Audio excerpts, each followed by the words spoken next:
Joe Rogan Podcast. Check it out. The Joe Rogan Experience. Train by day, Joe Rogan Podcast by night, all day.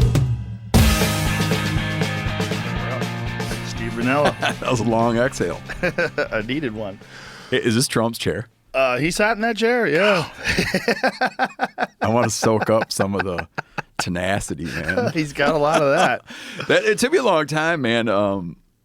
It took me a long time to see it. Like, I remember people would talk, you know, there was this thing when he emerged on the scene, it was this thing about like toughness. Mm-hmm. And I'd always defined, like in my mind, toughness was being able to go through some like alder choked hellhole real fast. Right. Or hike up a hill. Right. So I was like, that's not tough. And then later I was like, oh. Yeah. Like that mental kind toughness. That kind of tough, man. I mean, think about what that guy went through. I mean, he had the entire media, the entire justice system. He had the deep state, the Central Intelligence Agency. He had all these people like conspiring to take him out. Literally an assassination attempt, and then another one. In and out of the news in no time. Nobody cared. No grace period. No. They waited about a day, and then they started talking shit about him again. That's the thing is out of when I looked at, like, now that I've come to understand it better, I'm like the fact that most people would crawl into a hole. Yeah. You know, after I got a buddy, I don't want to say who it is, but he had sold his business, and he told me, he goes, well, when I sell my business, I'm going to crawl into a deep dark hole. And later he's kind of back out and bought another business. And I said, what about crawling into the deep dark hole? And he said, well, I did, but my wife was in there. He goes, I have to get back. I'm not ready yet. I got to get back out. People, I think that's like these sort of fictional depictions of the future. That, you know, everybody wants this future where, you know, you're just holding hands and walking off into the sunset, the golden years. It's all bullshit. If you're alive, you're going to want to do the same things you're doing right now. Yeah. You're not going to have some point in your life where you're going to want to do nothing and be happy that you don't have to do anything. You're going to get depressed. Yeah, I think about it. But my wife's smart enough to worry about what had happened to us if we didn't have, like, you know, dragons to slay. Yeah. You know, she feels that it might be essential. It's essential for life. You need puzzle. You need at least some sort of a very involving hobby. Mm-hmm. You need something. I mean, you can retire from, if you have a lot of money, you could retire from your financial pursuits.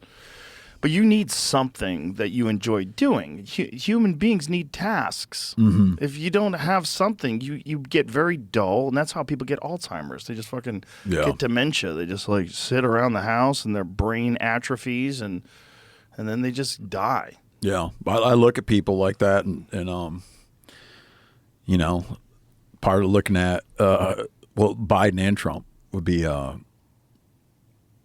at that age. Like, I plan on at that age to be like really kicking it, just screwing around outside. Yeah, just having fun. But that just thing that, like, to perform to the bitter end, man. Mm-hmm. Well, Biden is not performing. I mean, trying to perform to the bitter end. Whatever he's doing is strange. Yeah, trying to keep at it. He's getting propped up. I think there's other people that are like pushing him towards the, get out there, come on. Like I think Jill's got her hands on his lower back. Just like, giving a push. Get out there, come on, you can win again. I think I could have beaten Trump. Yeah, it's but it's that thing too where people, one day you'll get to a certain age and you'll like, you know, I'm 57 and I used to think, when I'm 57 I'll be done. If I have some money, I'm just gonna relax. Yeah, that's nonsense. I don't want to relax. How long do you think if you had to guess, how long would you do this podcast? This is the easiest thing I do. Really? Yeah, I'll do this forever. Really? It's so easy to do. Yeah, as long as I'm actually interested in talking to the people. How hard is that? Actually interested? Yeah, but that's the only reason why I do it anyway. Yeah. Like, I only talk to people I want to talk to. So no one ever tells me, you know, have this person on your show. There's literally zero input from anyone else. So everybody I talk to, I look at it, I go, do I want to talk to that guy? That might be cool. That'd be interesting. I want to find out what makes him tick. I want to find out why she writes those books like that. I want to find out, you know, what keeps him going. That's like the whole reason why I do it is because I enjoy it. Do you picture walking away from stand up before you'd walk away from podcasts? I don't know. Why would I do that too? I have my own club now. I don't know, I'm 50 years old, man. I'm just starting to wonder. I'm just starting to have all these questions. Nah, I think you just stay healthy. Stay healthy and do what you enjoy doing. I think live in the moment. I think this idea of like planning for the future is like silly. I really do. I think you should have goals. Like if you enjoy doing things and you're like, I would like to get to this point. I would like to do this. And it's something to strive towards. That's good. But this idea that like, you know, one day you're just going to like stop doing stuff. Like why? Yeah. Are you alive? Are you enjoying doing it? Yeah. So shut the fuck up. Like you could be so much worse off. There's so many things to dwell on other than whether or not I want to stop doing something that I enjoy. Why would I ever even think about that? That's a good point, man. It's a good point. These are all questions I had never really thought about, but I've become more interested in them after I crossed that threshold, you know? But I could conceive a time where I don't want to do it anymore. I don't want to be a public person anymore. The public aspect of it is the weirdest part. The people constantly wanting your time and everybody thinking that if I can connect with this guy, that I can make a lot of money. I can set up a business with him. I can do this with him. I can do that with him. He can introduce me to this. I can, you know, work with him. There's a lot of that. A lot of that that's exhausting. A lot of these like opportunists and weirdos. Yeah. You know, those are exhausting. I remember years ago, 3-4 years ago, you told me that you wished you were, we were eating barbecue and you told me you wished you were 10% less famous, which I thought was, but I feel like then you got 20% more famous. Yeah. Yeah, I fucked up. Well, I thought doing the Spotify I was like, his direction isn't going the right way. That was the whole reason why I took the Spotify deal. I was like, good, they're going to give me a lot of money, and it'll only be on Spotify, so I'll be about 10% less famous. Good. Let me slide off into obscurity. Because as long as I'm making money, I was like, I just enjoy doing it. I don't care how many people, like the people that like it will still listen. So maybe I'll have less casual fans. Like, who cares? Yeah. Who cares? You know? Yeah. There's a certain level of fame, though, that's a little unmanageable, and I'm in that level. Yeah. It's very unmanageable. You know what it is? Well, if you'll allow me to tell you what it is. Okay, please do. And I observed this. My wife who's traveling through right now. I observed this after we had dinner with you one time, and certain individuals, you included, would be that it's not necessarily it's not just people that don't like you, right? There's people that like you too much. Yeah. It's people like that don't like you just avoid you. Those I are know, great. and so it's like you got to like at a certain point. You got to worry about the people that like you. Yeah. Oh, believe me, I know. Because they like you a lot. You know? Oh, I know. Yeah, and they also they're like, I'd like to kidnap that Joe Rogan and bring him home with me. they want me to come and to keep their him house. in my basement. Yeah, I get like letters. People want me to come to their house. I get it, you know, especially if you don't know anyone famous. And the thing about podcasts too is like you're so intimately connected to that person because you hear that person talk all the time. Yeah. I do 4 of these a week, so it's like they're hearing me. You know, it's fucking 12 hours a week of me talking to you. Yeah. It's a lot. Yeah, that thing. I mean, it comes up. It's over observed. Tim Ferriss mentioned it to me. He's like, people think like they think they know you, but he's like, but they do. They do. They do, and you don't know them. Yeah. Which is real weird. Yeah, they know what you think about stuff. They know what you think about current events. They know about your background, right? The good thing about that, though, is if like someone tries to pretend you're something other than you are, if like there's a smear campaign against you, people are like, no, I know that guy. Oh. Like they actually know you. Yeah. They really know you. Like people have listened to me like 100 hours. There's no confusion. There's no like guesswork. Like this is who I am. Yeah. You know? I'm not that complicated. It's a long charade. Yeah. This episode is brought to you by Visible. You know how most wireless plans feel like they're designed to confuse you with like hidden fees, weird subcharges, family plans you don't even want? Not with Visible. On the Visible plan, it's one line of unlimited 5G data for just $25 a month. Flat rate, no surprises, powered by Verizon's network, so you know it's solid. And here's the kicker, they're all digital. You can manage your plan in the app or online, meaning no stores, no pushy salespeople, just you and your phone. And right now, Visible's got an insane deal. Use promo code ROGAN by January 31st, and you will get the Visible plan for just $20 a month for 25 months. That's $5 off every month for over 2 years. So go to visible.com/Rogan and check it out. It's wireless made simple. Terms apply. See their website for the details. That'd be a long charade that you've played. Yeah.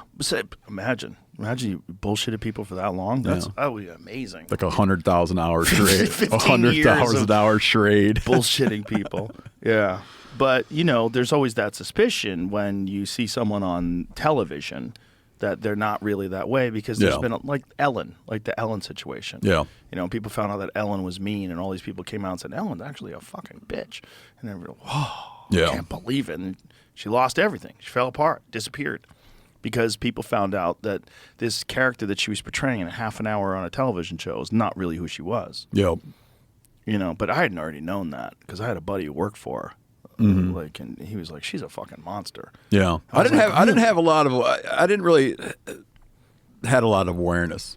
You probably did just from being in the business. I only did because of my buddy. Yeah. My buddy Greg, who was one of her writers, was like, she's a piece of shit. I didn't know enough to be surprised. Yeah. It's just people that they get in those positions of power, and if their whole life they've been fucked with and picked on, or they've been marginalized, and then all of a sudden they're in control, like, oh, now it's payback. There's a lot of those folks. That's what happened to Castro. Is that it? Is that what happened to Castro? Yeah, I mean, it's like in fact, I would talk about that a little bit in some, I've discussed that in like various conversations around when you watch like certain political fortunes rise as things become vindictive. I don't even go to Canada anymore. I won't go to Canada for a UFC. I don't go over there. Man, I've spent my whole life in the northern tier states, but I've remained somewhat oblivious to political movements in Canada. Well, they don't have free speech up there. They don't have a First Amendment. They have different laws. They have hate speech laws, which are very dangerous, because who defines hate speech? Yeah. So hate speech laws in Canada, they refer to gender pronouns now. So, like, not just male, female. Like, if Caitlyn Jenner decides that she's a girl, like Bruce Jenner decides he's a girl, now you have to call him Caitlyn. If you don't, that's hate speech. Like, okay, maybe that's debatable. Maybe you're being an asshole. But no, they want, like, all 78 fake genders, like Z, Zer, and all these fucking crazy fake ones, and they, thems. And well, that's where, like, isn't that conversation what spawned kind of the ascendancy of Jordan Peterson, 100%. Right? Coming out of Canada. Well, that's how Jordan and I became friends. Yeah. In 2015. And then Jordan did my podcast, and then Jordan became a famous guy for speaking out against this. Yeah. He's going through some sort of bizarre re-education process in Canada, and he's going to publicize it because it's so ludicrous. So they want to educate him on like what he talks about on social media if he wants to keep his clinical license to practice as a psychotherapist. Oh, is that right? But he doesn't want to practice anyway. He makes far more money doing what they've essentially made a monster. They made him way more famous than he ever would have been before. Yeah. They highlighted all of Canada's problems way more than would ever get highlighted without this persecution of this guy. It's kind of crazy though. Yeah. So he's going through it. He's like, "Fuck you! I'll go through it, and I'll go through it publicly." You guys are idiots. Also, you're going to have to knowing what the outcome will be. Well, knowing he's going to trounce them. Like, good luck debating that guy. Yeah. Good fucking luck. Like, good luck. Like, who do you got on your side that's going to go up against that guy? Like, shut the fuck up. Who on your creepy, authoritarian, totalitarian regime is going to stand up and make sense competing against Jordan Peterson? Good fucking luck. I wouldn't want the job. Yeah, good luck. Good luck debating that guy. It's just the whole situation up there is just like so fucked. And I don't know too much about that Pierre Polivet guy, but I hope that, there's some sort of meaningful change up there that could bring. I used to love Canada. I used to say Canada is like America, but with like 20% less douchebags. They were so friendly. They're so nice. I used to love going to Montreal. I used to love going to Vancouver. I loved it up there. But the woke shit hit there so hard because they don't have freedom of speech. They don't have a First Amendment. So when they start clamping down on your ability to express yourself, like, there's really disastrous implications. Yeah. But there will probably be a course correction now, which seems like just generally on free speech issues, there's a radical course correction right now. Sure. Or you become Iran. Oh, yeah. You roll that way. Yeah, I mean, course correction doesn't always work. Like, we think it works because it works in America. And it works in America because we have the First Amendment and we have the Second Amendment. And those two things work together. And if we didn't have those things, we would be genuinely fucked, because every government wants to eventually completely and totally control its population because it's way easier for them to make money. And that's what they like to do. Yeah. They like to make money. They like to be in bed with the lobbyists and the military-industrial complex and the pharmaceutical-industrial complex, and they like to fucking impose their will on people. And if you can't express yourself and say, hey, this is fucked up, this is crazy, why am I doing this? Like, these studies show that you're not correct. Like, if you can't say all those things, which right now you can't do in Canada, it's not the same. Like, their ability to express themselves on the internet has been severely limited.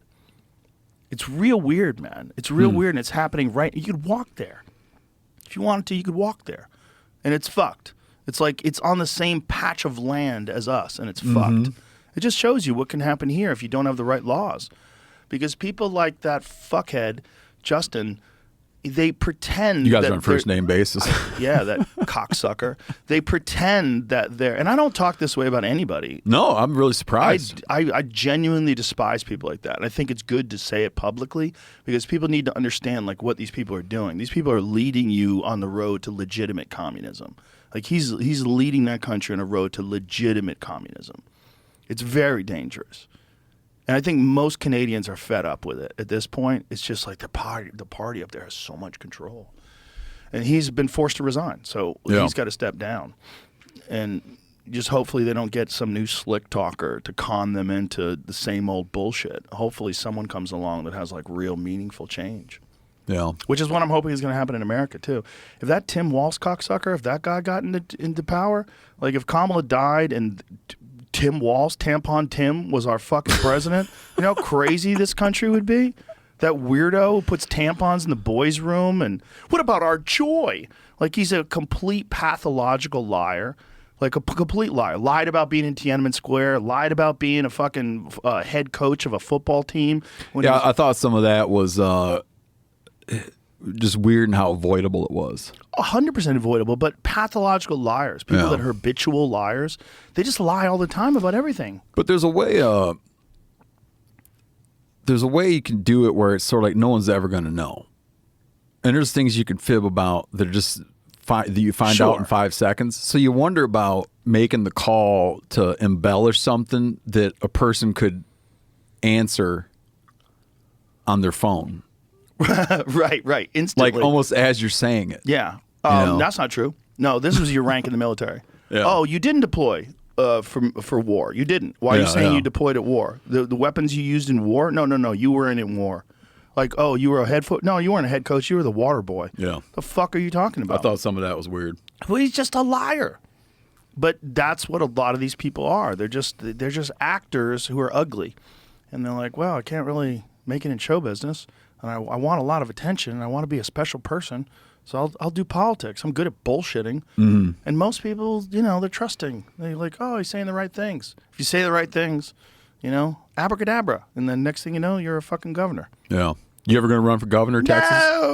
No. I'm not running for nothing. I don't want to do nothing. I don't want to do a goddamn thing. I can picture down the road, man, you might be like, I want to be governor of Texas. Fuck that. Why would I do that? I have the best job in the world. I get to talk shit with zero responsibilities. If I get something wrong, or listen, I'm a moron. Why are you listening to me in the first place? No, I have no desire in any way, shape, or form to have anything to do with anything involving politics. Or I don't want to be in control of it. I don't even like having employees. Jamie's awesome. But, I mean, I don't like having employees. He nodded. But he's just great. He's just great. He's easy. Like that's why there's so few of us here. I have a friend who has a podcast, a big podcast, and he has like fucking 13 people working for him. People running around with clipboards. I'm like, what do these people do? Yeah. Like, why do you have so many people working for you? Like, this doesn't freak you out. And he's always got, like, inter-office conflicts, and people are getting fired because people are fighting with each other, and people fighting over, like, promotions and trying to get to, like, backstabbing each other, and, like, ugh. Yeah, maybe you wouldn't like being governor. Fuck that. I would hate it. I don't want to be a mayor. I don't want to be nothing. I don't want to be nothing. But I did get some sort of... Not even a mayor? No. I don't want to be a city councilman. I don't want to be I don't want to be shit. I don't like... the whole thing about it. It's just, it's not a good gig. It's just it's a creepy business. It's a very creepy and prostitutional business. It's just, I don't like it. Yeah. Yeah. part of the impetus that pushes people into it is that they want to reverse that. But I think that then there's a magnetic pull that takes you in the direction of being perhaps what you wanted to get rid of. Seems like it happens to a lot of the like really idealistic young people that get involved in it, and then all of a sudden they start doing really well in the stock market, and Yeah, you know? they make some good bets. Yeah, they used to be making $28,000 a year, and all of a sudden they're worth $12 million. And now they're worth $20 million, and they're hanging out with a bunch of other people that are going on yachts on vacations. I'm like, I'm not going on a yacht on vacation. Yeah. Next thing you know, I want a Mercedes, and then they get you. They slowly get you. You know Evan Hafer. Yeah. Evan Hafer had a great saying. Well, I've been repeating it a lot, too much lately for people to listen to this podcast. But he said, "Psychology is more contagious than the flu." I was like, "Ooh, that's so true." Oh. I mean, like ideas in psychology. Yeah, well, being around people and the way they I'm think. with you. Yeah, yeah, you absorb the way they think. Yeah. If you're around people that are just trying to have a good time, that are nice people, genuinely you lean in that direction. Yeah. Like I try to spread that. I want everybody to have fun. Like, let's have a good time. Yeah. Like, if you're around a bunch of creeps that are just trying to climb the ladder and claw their way into power, like, ugh. Yeah. How do you maintain your sovereignty? Yeah, that kind of psychological infection. Yeah, good luck. Good luck battling it out with 460 other creeps who show up in D.C. and lie. Yuck. Although I did get like a bizarre, I did enjoy affecting the election. Oh, dude, imagine.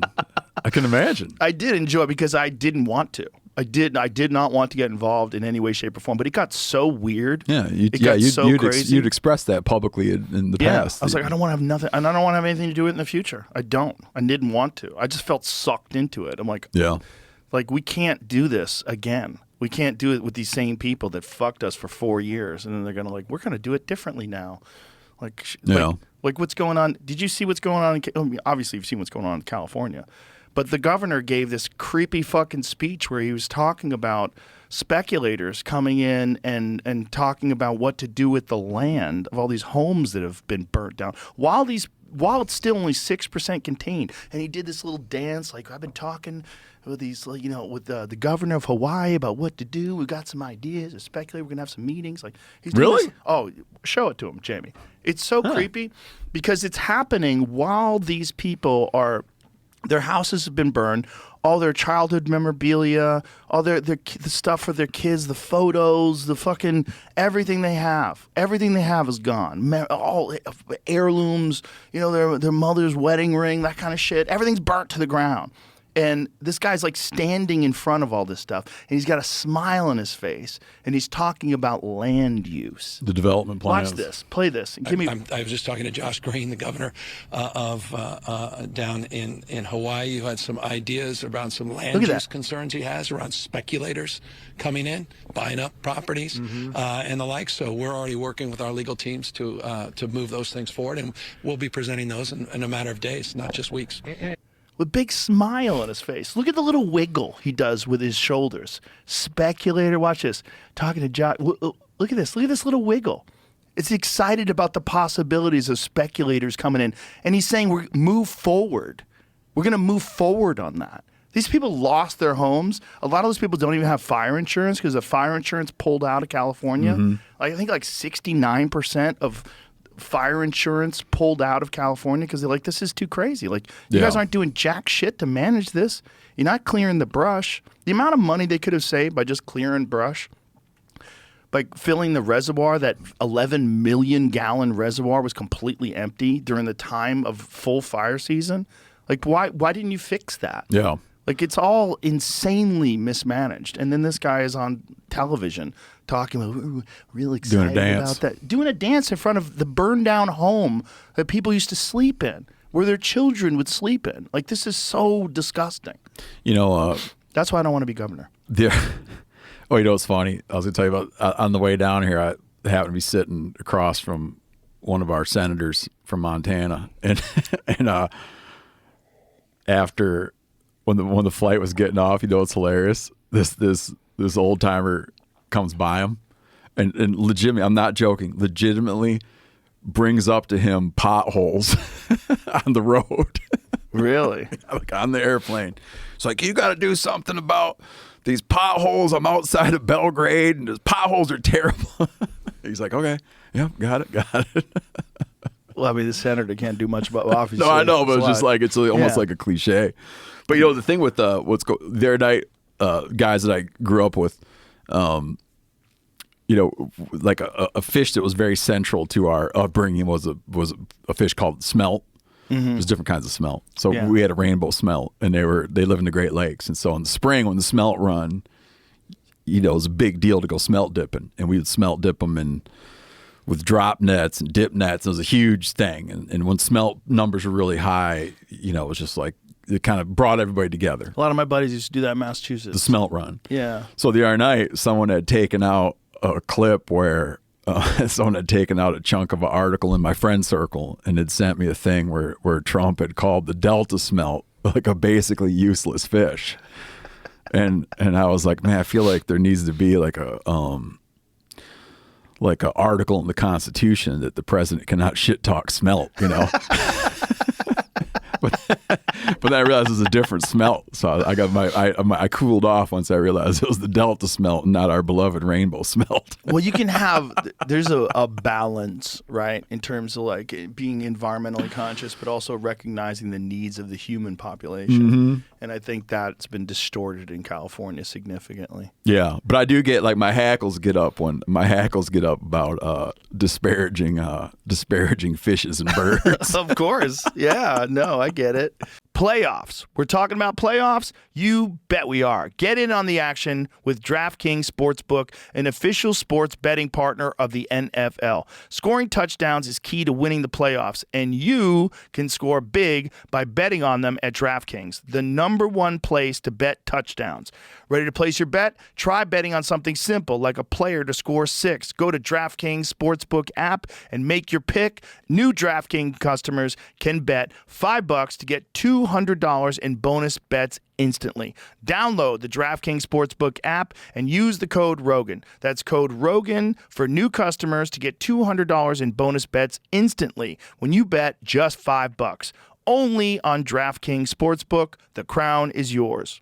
Gambling problem? Call 1-800-GAMBLER. In New York, call 877-8-HOPE-NY or text HOPE-NY 467-369. In Connecticut, help is available for problem gambling. Call 888-789-7777 or visit ccpg.org. Please play responsibly. On behalf of Boot Hill Casino and Resort in Kansas, 21 and over. Age and eligibility varies by jurisdiction. Void in Ontario. Bonus bets expire 168 hours after issuance. For additional terms and responsible gaming resources, see dkng.co/audio. I get it. That's your world. That's your world. Yeah, it's there's a balance to be held for sure. You know, I'm not real thrilled with this idea of like continuing to drill for oil in the Gulf and drill for oil everywhere, and knowing that occasionally these things blow up and you have a massive pollution but. Also, I don't think we should be dependent on Saudi Arabia for all our oil. It's a mix. You know, one of the kind of contradictions you encounter with stuff like this, and I've been a little bit involved in this the last few years, is I started going down to the Gulf of Mexico to spearfish on the oil rigs. And so the oil rigs are imagine like a vertical coral reef. You know, I don't want to call it, but by no means do I want to call the Gulf a desert. But I mean, you could, if you're away from the rigs, you could swim along the surface for miles potentially, right? If you just swim with a snorkel and mask, you can swim along the surface for miles and not encounter fish. I mean, just count on where you're seeing them in front of your face, right? And you pull up to a rig, and it's hung in fish. I mean, they're draped in thousands of fish. Okay, so. You know, you grow up with this idea, if you just have a passive understanding of all this stuff, you grow up with this idea that like oil exploration equals a diminishing of natural life, a diminishing of wildlife. And you go and there's this big debate where certain people want to pull the abandoned rigs out, but you have fishermen who are like, they're here now, leave them, because that's where all the fish are. Yeah. And it's this very spirited debate, and different administrations will have different plans. They had a program like idle iron, which is to pull them out. There was a program called rigs to reefs, which is to tip them over so they're not navigational hazards. The shrimpers don't like them because they cause like navigational obstructions. You can hang your gear up on them, but all the rod and reel fishermen and all the spear fishermen want the rigs there. So you wind up in this situation like that where it's this real complexity, and you can picture, it puts people in a situation, in viewing it, it puts you in a situation where it's not that clean. Yeah. You're creating, you almost hate to say it because you're supposed to, you're supposed to be, most people from the environmental movement are anti-oil exploration, but then you go and look and be like, they created accidentally created an unbelievable fishery. Yeah. In the Gulf. And there's dudes now, like I got buddies that spearfish there and fish there. And it's like, you remember in Star Wars, the original Star Wars, where they go to that fucking planet and the planet's gone? Mm-hmm. So like, hey, shouldn't the planet be here, That scene. I've been with buddies of mine, and they got GPS marks for rigs, and you show up and it's like Star Wars. It's like you show up and the rig's not there anymore. Because there's these ships out there called rig reapers that are out plucking the rigs, and they're plucking them faster than they can put them in, but it's got all the fishermen pissed off. That's an interesting situation. Yeah, they want them there now, man. Lake Austin has a similar situation. So Lake Austin used to be this, it's still very good for bass fishing. Mm-hmm. They have big bass on Lake Austin. And the people that live on the lake, the highfalutin folks, didn't like all the weeds. Yeah. So they brought in carp. Oh. And the carp ate everything. Yeah. So now the place looks like the bottom of a swimming pool. Yeah. It's like all the vegetation is fucked. And so the bass don't have a lot of places to go. Like, where I live, people go to the docks. Like they cast to the docks, and they fish near people's docks because that's like the only cover that these fish have. And so there's talk of like submerging like trees or, dropping things creating down. structures. Yeah, creating structures. And then there's people that are opposed to that because like, you have your, the wakeboarders and all the people that like to like recreation on the water. They don't want anything that could possibly fuck up their boat. Yeah. But like they already fucked it up by bringing in the carp. Like, and you can't get the carp out. Like, how are you going to kill the carp? You remember the writer Tom? Was it Tom Robbins or Tim? No, Tim Robbins is the actor, right? Right. Tom Robbins, skinny legs and all. Mm-hmm. Jitterbug perfume. He had a line where, like in Hawaii, they had this famous thing where they had a rat problem. And then they brought in mongooses to kill the rats. And then now they got a mongoose problem. Yeah. He had some line that like, we used to have a crime problem. Then we brought in cops. But it's like my first, you're talking about political involvement. My first time I ever approached anything remotely political was on the lake I grew up on. We had an invasive seaweed, an invasive aquatic plant called Eurasian milfoil, and it grew in our lake, but it made unbelievable fish habitat.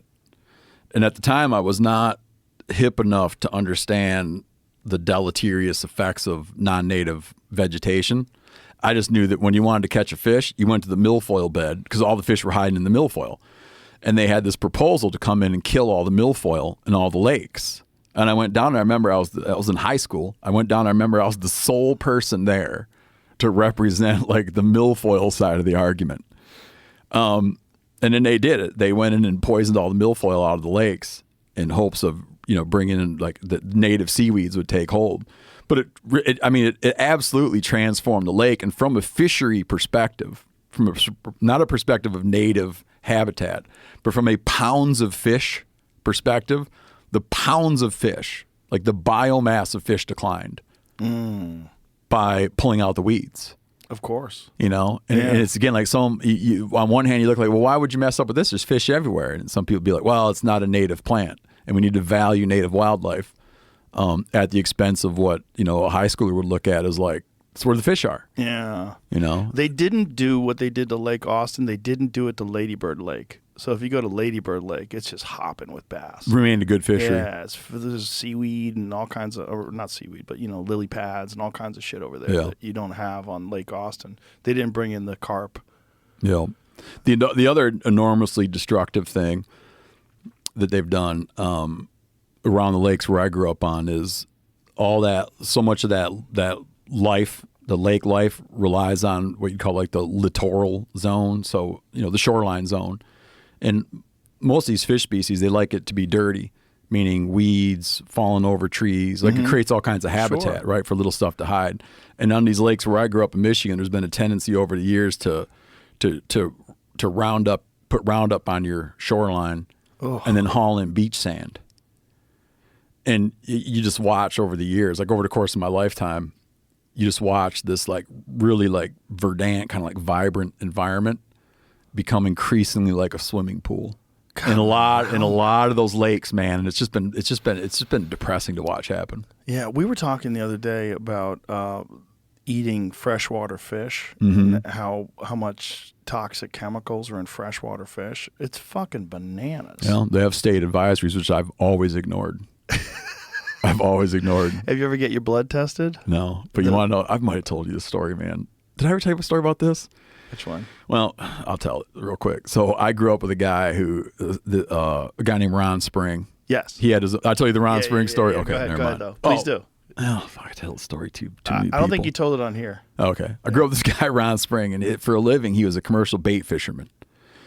He would catch wigglers, minnows, he'd dig crawlers, catch leeches, and he would supply bait and tackle shops with live bait. And he had Spring Sporting Goods where he sold his own live bait. And he would even hire women to sew what's called a spawn sack, where you take little pieces of salmon roe, salmon eggs, and sew them into a little mesh bag for steelhead bait. He was just in the bait business, but also was a fishing fanatic and lived off fish his whole life. So he was living off Great Lakes fish his whole life. And the University of Montana started trying to track down old timers who'd eaten like enormous quantities of Great Lakes fish to test them for heavy metals exposure. Okay, and other toxic things are in the environment. And he'd lived his whole life like me with like a complete defiance of health advisory suggestions about fish consumption. And he goes down there and he would go in every month or two for these little batteries of tests. And one of the things they would do with them is they would tell him, they'd give him a grocery list. And they'd be like, hey, you got to go to the store and buy like bread, eggs, cheese, butter, whatever. And then they'd wait a minute and they'd say, what were you supposed to buy at the store? And he's telling me this story, and he told me, I was laughing because he said, Steve, I wouldn't have remembered that list if I never ate a piece of fish in my life. So they were trying to like gauge his memory based on the amount of heavy metal in his body? Presumably they tested his blood and found something of interest, and so they were trying to figure out like what happens to a guy. But I lived in Seattle, and right on Lake Washington, and we would catch a lot of yellow perch because people, they're full of yellow perch, which are not native, and everyone in that area in the Pacific Northwest is like a trout and salmon snob. So I had the whole fishery to myself. You could go out and catch easily, 100 plus yellow perch out of Lake Washington, but they had a health advisory on them, and you weren't supposed to. They would tell you that perch over 12 inches, you're only supposed to eat one meal a month or some shit like that. But we just wouldn't keep them over 12 inches because there weren't that many over 12 inches anyways, and we'd just eat them all the time. I would have fish fries, and when you fried fish in the Great Lakes, there's no person in the Great Lakes region that I was aware of. Like in Michigan, there's no person that would even kind of give a shit about these restrictions. They would be surprised to hear that there were any kind of restrictions. But like the way the different sentiments and different mentalities run, in Seattle, you'd have people that they're like, you caught it where? Lake Washington? No way.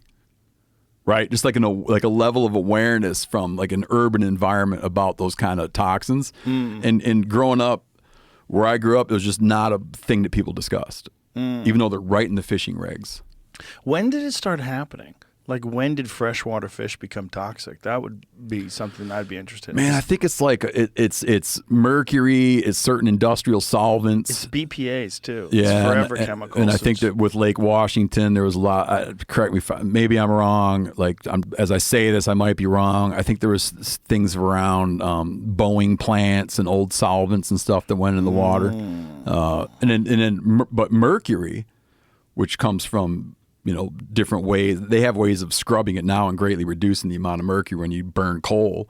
But for a long time, mercury would come from the combustion of coal, and it would be distributed globally, evenly everywhere. So it didn't necessarily matter if you're eating a pelagic fish. I mean, if you're eating like a piscivorous pelagic fish, would seem to be the worst. What does pelagic mean? Fish that live their life up at the surface. Okay, and then ones that eat fish that eat fish that eat fish are the worst. So picture you got like a marlin, right? He's eating tuna. Tuna are eating fish that are eating fish, and so they magnify and accumulate all this stuff in their fat. That's like globally distributed in the oceans, and they've slowed down mercury. They've slowed down how much mercury is going out because of the ways they scrub when they burn coal now. But it's stagnant in the environment. Did I ever tell you my arsenic story? No. I got my blood work done. I get my blood work done pretty regularly, and I went once quite a few years back, 15 years ago at least. And my doctor said, you have a lot of arsenic in your blood. And I go, like someone's poisoning me? He's like, no. Do you eat a lot of fish? Oh, really? And I said, I eat a lot of sardines. He goes, how much? I go, 4 or 5 cans a night. And he was like, what? He's like, what the fuck are you doing? I go, what are you doing? Well, I love sardines. And when I come home from the comedy club and I'm hungry, it's easy to have like what I thought was like healthy food. It's just sardines and olive oil. What could be bad about that? You. Yeah. And so he said, take a few months off and then come back and let's do this again. And I took a few months off and I came back, no arsenic. Yep. I was like, oh man. He goes, it's not enough to be concerned. But you're getting arsenic in your blood from these sardines. Yeah, I work with a guy, Seth, and he kind of had this perfect storm where we had been in Hawaii, so we had wahoo and yellowfin tuna, and he fishes in Alaska, so he had all his halibut, and then he's got a bunch of walleye that he catches. He's a big walleye fisherman that he catches locally, and he wound up. Had like there's like kind of like a long-term mercury deal and a short-term mercury deal, but he had mercury poisoning. His hands went numb and stuff. Oh yeah, and then I got to read about it, and there's like various cases where there's this other case that's kind of interesting. This guy gets on a cruise ship, never doesn't eat fish. This guy like doesn't have fish in his diet. It was a thing that was covered in the news, and he gets on the cruise, and they have all you can eat sushi thing. So he wants to get his money's worth, and so he's gorging himself on this all you can eat sushi during the course of his cruise, and generates mercury poisoning, like a short-term version, And dudes I hang out with in Hawaii that have access to a lot of big piscivorous fish, they'll sort of like deliberately pace themselves, like they could live off tuna, right? But they'll deliberately pace themselves, keeping in mind the amount of that stuff you're getting in. And RFK Jr., I had RFK Jr. on the show on our podcast, and he had mercury poisoning. Really? Yeah. From what? Canned tuna. Was eating too much canned tuna. Wow. Yeah. So maybe I've had it. I don't know. Well, no, I've had my blood tested. I don't know. But I can't picture the sentiment I have about it as a friend of mine who fishes flathead catfish, which they accumulate a lot of not biotoxins. They accumulate a lot of heavy metals. And he said, and we were talking about eating this stuff, and he said, if I can catch and eat so many big flatheads that it kills me, I win. That was his attitude about it. Well, there's no cases of CWD getting into humans yet, right? No. But that's the big fear. Like you and I are on a text chain with Ted Nugent, and he's always like trying I met Ted's kid last night. Which one? Rocco? Rocco. Yeah, good kid. Yeah. Ted is always trying to dismiss the concerns of CWD. He doesn't believe in it. Yeah. He thinks it's overhyped. Well, it scares the fuck out of me. Yeah. Because it's a prion disease, right? Yeah. So if it jumps to people, and it has jumped to like certain rodent species, isn't that correct? No, right now it's cervids. Oh, just cervids? Cervids. There hasn't been a case of it jumping to like a mole or something like that? Well, they did. When you do, I don't want to get in over my waders here, but I'd love to talk about CWD at length, but sometimes you can do if someone does medical research and they'll have a finding, there's a term for it. Let's say you have a finding that's alarming, but you haven't done peer review yet. Right. But let's say I just all of a sudden made some discovery that had huge implications, and people would need to become immediately aware of what I might have found out. Right.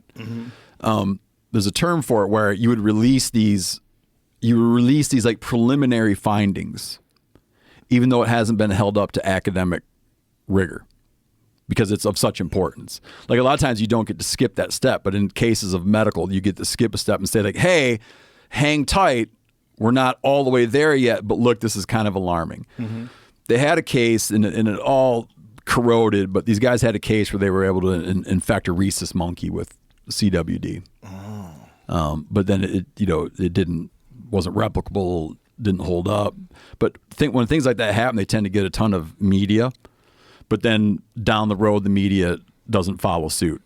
Like there's been cases where there was one not long ago where they were looking at people that had this rare form of dementia, and they found that of these people that had this rare form of dementia, a couple of them were deer hunters who lived in CWD areas, right? So they come out with hey, everybody, check this out. But then it winds up being that when you do a statistical analysis on it, it was no different than anything else. There was no reason that it wasn't like they scored higher, that deer hunters scored higher, or nothing. It's just a certain percentage of people get dementia. Yeah, and so it's like a certain number of people eat dementia, a certain number of people eat venison, and statistically you're going to have some overlap if you survey enough people. So even though they gave like a big heads up, it won't be nothing there. But yeah, CWD, it's a highly infectious disease. It was first identified in Colorado on a research facility, not a game farm. It was first identified on a cervid research facility in Colorado, I believe in the early 70s. And then there's been a debate. Like some people feel that it was always there and wasn't detected, right? And that it wasn't like we found it the minute it came out. It was just that it would perhaps had been there, and then we discovered that it was always there. But it does expand its range all the time, right? Even in the last few years, we've had our first cases in Montana, and we keep every year we add, like without fail, every year we find CWD in states where it didn't previously exist, or within states that have CWD, we find CWD in counties that didn't have it. Oftentimes you can look and it makes sense because it flows, but now and then you get these weird jumps, right? Where something jumps a big moat of inactivity, and then all of a sudden you get like a new hot spot, and you look and be like, well, if it's an infectious disease and deer aren't flying in airplanes, how did it jump? Some of the jumps people tie it to transporting. There's a theory that is well accepted in a lot of circles would be that moving cervids, moving deer and elk to penned operations has facilitated the movement of CWD. What it used to mean to be if someone was a CWD denier before, it would be that they denied that it was a thing. Like there is no disease called CWD. It's generally accepted now that there's a disease called CWD, but now the debate is sort of does it matter or not, right? Our mutual friend Doug Dern is like heavily involved in CWD, combating CWD, trying to get more money spent to understand CWD. And you're looking at, there's two risks with CWD. One risk is that ultimately it's going to lead to like destruction of deer herds. Meaning if you get it's always fatal. And if infection rates get to a certain point, we're going to lose deer, right? Like if it's always fatal and you have infection rates of 50 or 60% and it takes a couple years to kill them, like you're going to run out of big bucks because nothing can live long enough. The other fear is that it jumps the barrier and becomes a human pathogen, So people, all the hunters I know, like the question we always talk about is like, would you eat CWD positive meat? Right. Even if it doesn't jump currently, Yep. would you take that risk? So to be patient zero? Yanni was recently with a guy, and he's like, him and his family have eaten 4 CWD positive deer.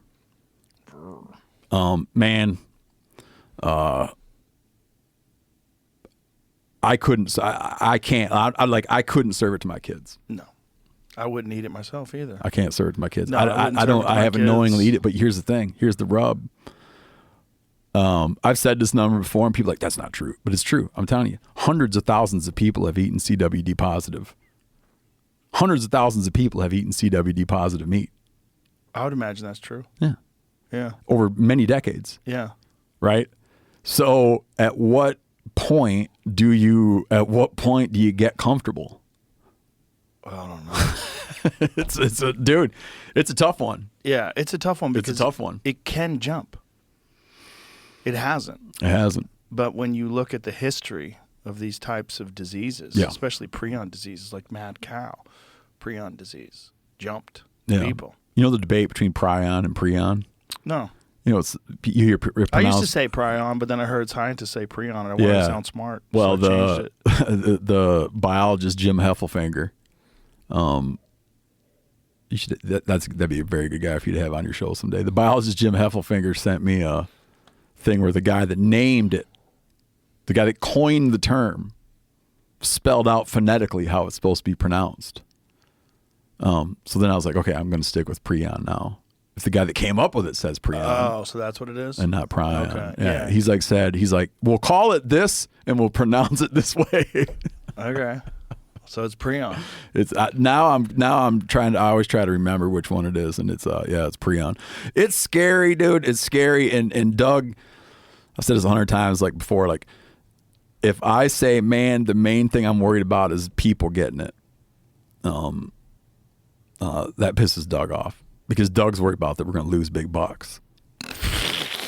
And people, he wants to shut. He likes healthy deer. Right. And he doesn't want a disease running through his deer herd. It hasn't jumped to cows or anything else. No, and that's one area where I'm going to get myself in trouble with Doug in all kinds of ways, because that's the thing I think about is it's not that I'm not saying the ag world is complacent, right? I'm not saying they're complacent. Like, there's a lot of interest in the agricultural community to understand CWD better. But if you look and be like, dude, a cow looks a hell of a lot more like a deer than I do. Right. I'm just going to watch the cow. And all of a sudden these cows start getting sick. Then my ass is going to get nervous. Right. But I'm like, they're rubbing noses with these deer. Yeah. And it gets on the grass. It gets on the Sure. vegetation. And you can't kill that shit. Yeah. I remember some politician was like, well, just cook your deer meat longer. And I was like, well, I can't remember what it is. You can't cook deer meat to 1,400 degrees. Yeah, you have to incinerate it. Or whatever else it becomes.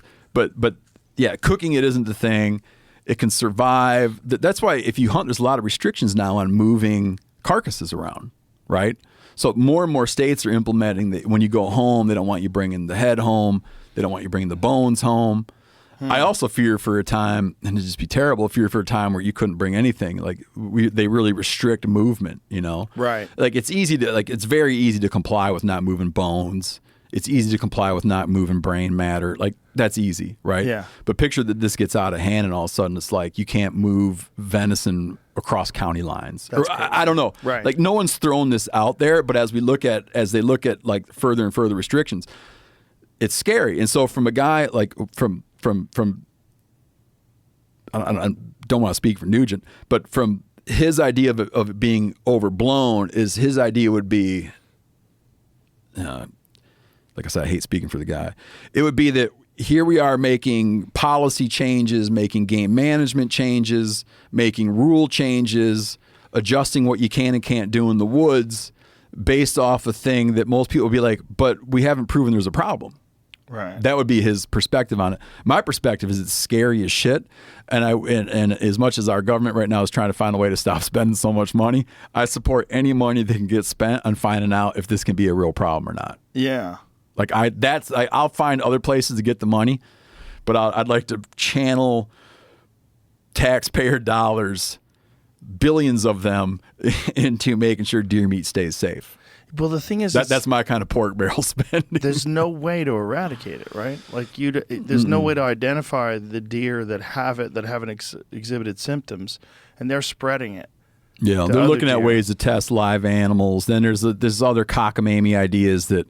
One would be that some deer seem to be, some deer, and so that you'd you'd move these resilient deer into other populations to try to breed in some kind of resiliency, which, it's a wild animal. But is it ultimately resilient? Because like mad cow disease has, there's an incubation period, right? This is the concern. Like I remember. That's the other thing is that we're all, like me, everybody, because I guarantee I've eaten CWD infected meat. The other concern is we all got it. We just don't know it yet because it takes 10 years. Yeah, but they've been tracking these dudes that went to a fire department fundraiser. They had 100-some people that ate a bunch of CWD infected meat at a fire department fundraiser. Oy. And they keep following up on those people and following up on those people. And they haven't got it. But that's How the long other ago thing. was this? It was over a decade ago. So that's the other thing is that we all got it. Like all these hunters, I don't think this is true, but some people are like, all these hunters, they don't know it yet, but it could be that all of a sudden in 10 years they all start dropping like flies or develop dementia. Oy. It's such a, I really think that I don't like to see any kind of wildlife disease, right? Of course. I do believe if you look at prevalency rates and you look at the fact that it's always fatal, whether or not removing the human question to it, I do think that you will find that it'll become harder to produce big deer. I worry about that, and it'd be easy to track. Just go and look at Boone and Crockett entries over time from all these counties. So go to like Buffalo County, Wisconsin, like a famous giant whitetail producing place, right? They get high rates of CWD prevalency.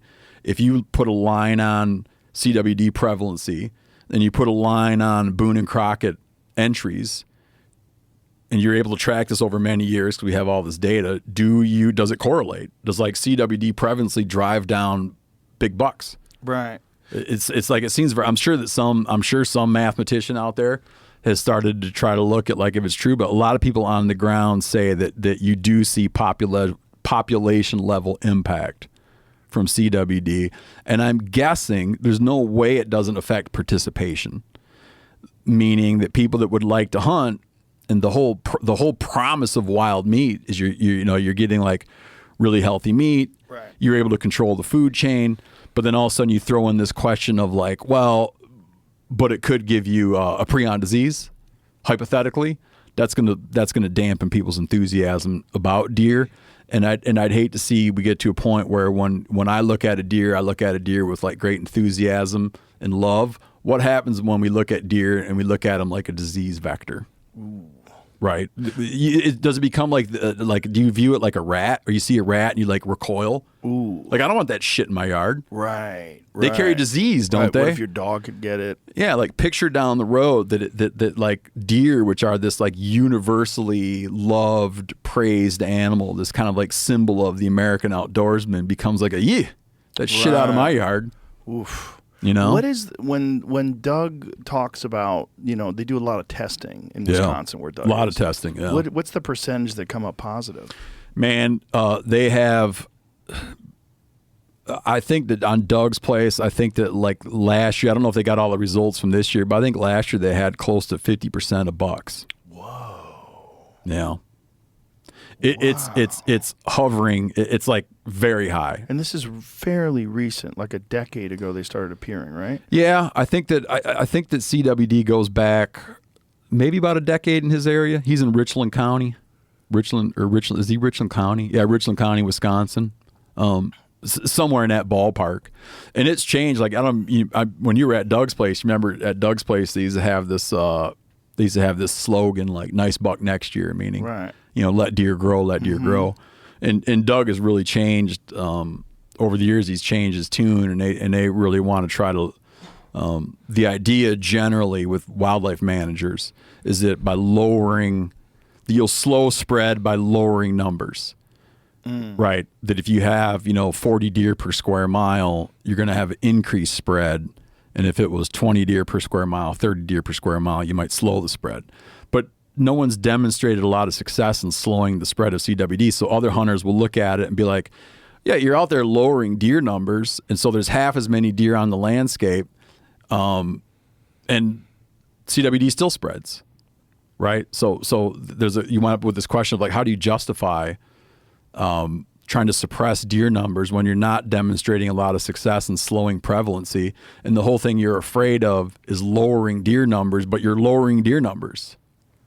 Right. But it's like a controlled lowering to slow the spread. Right. But there hasn't been, no one has an area, to your point.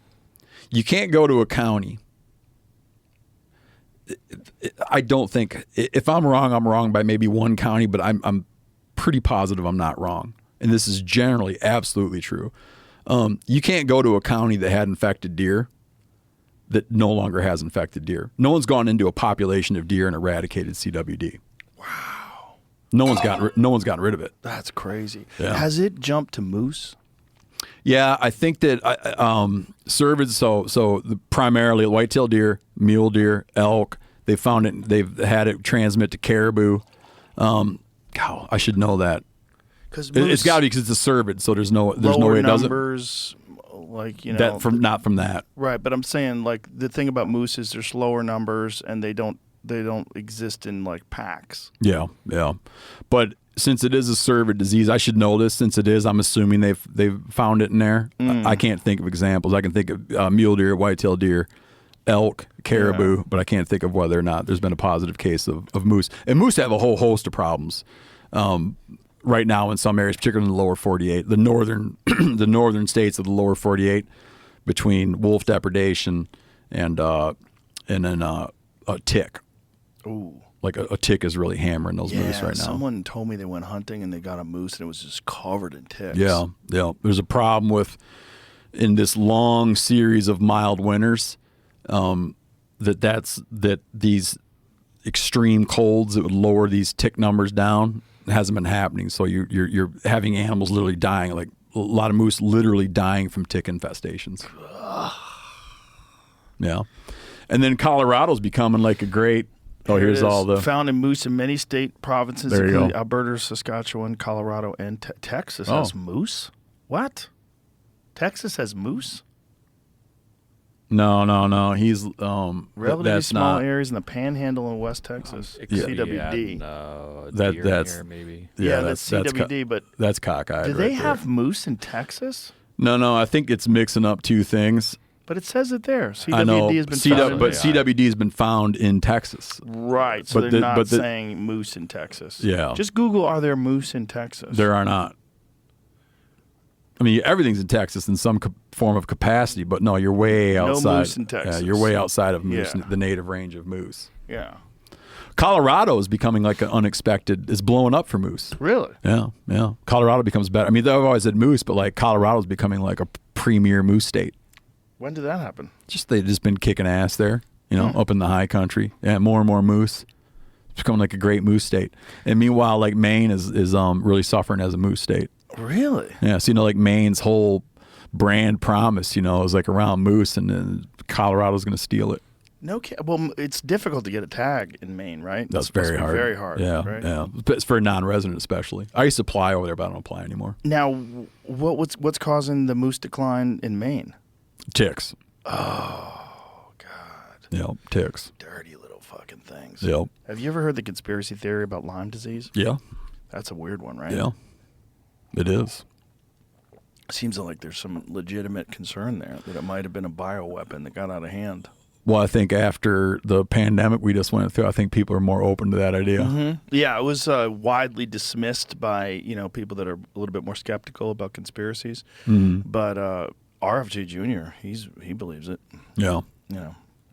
It's very scary, this idea of these fucking eggheads experimenting with diseases and making them more infectious for whatever reason without also developing a cure.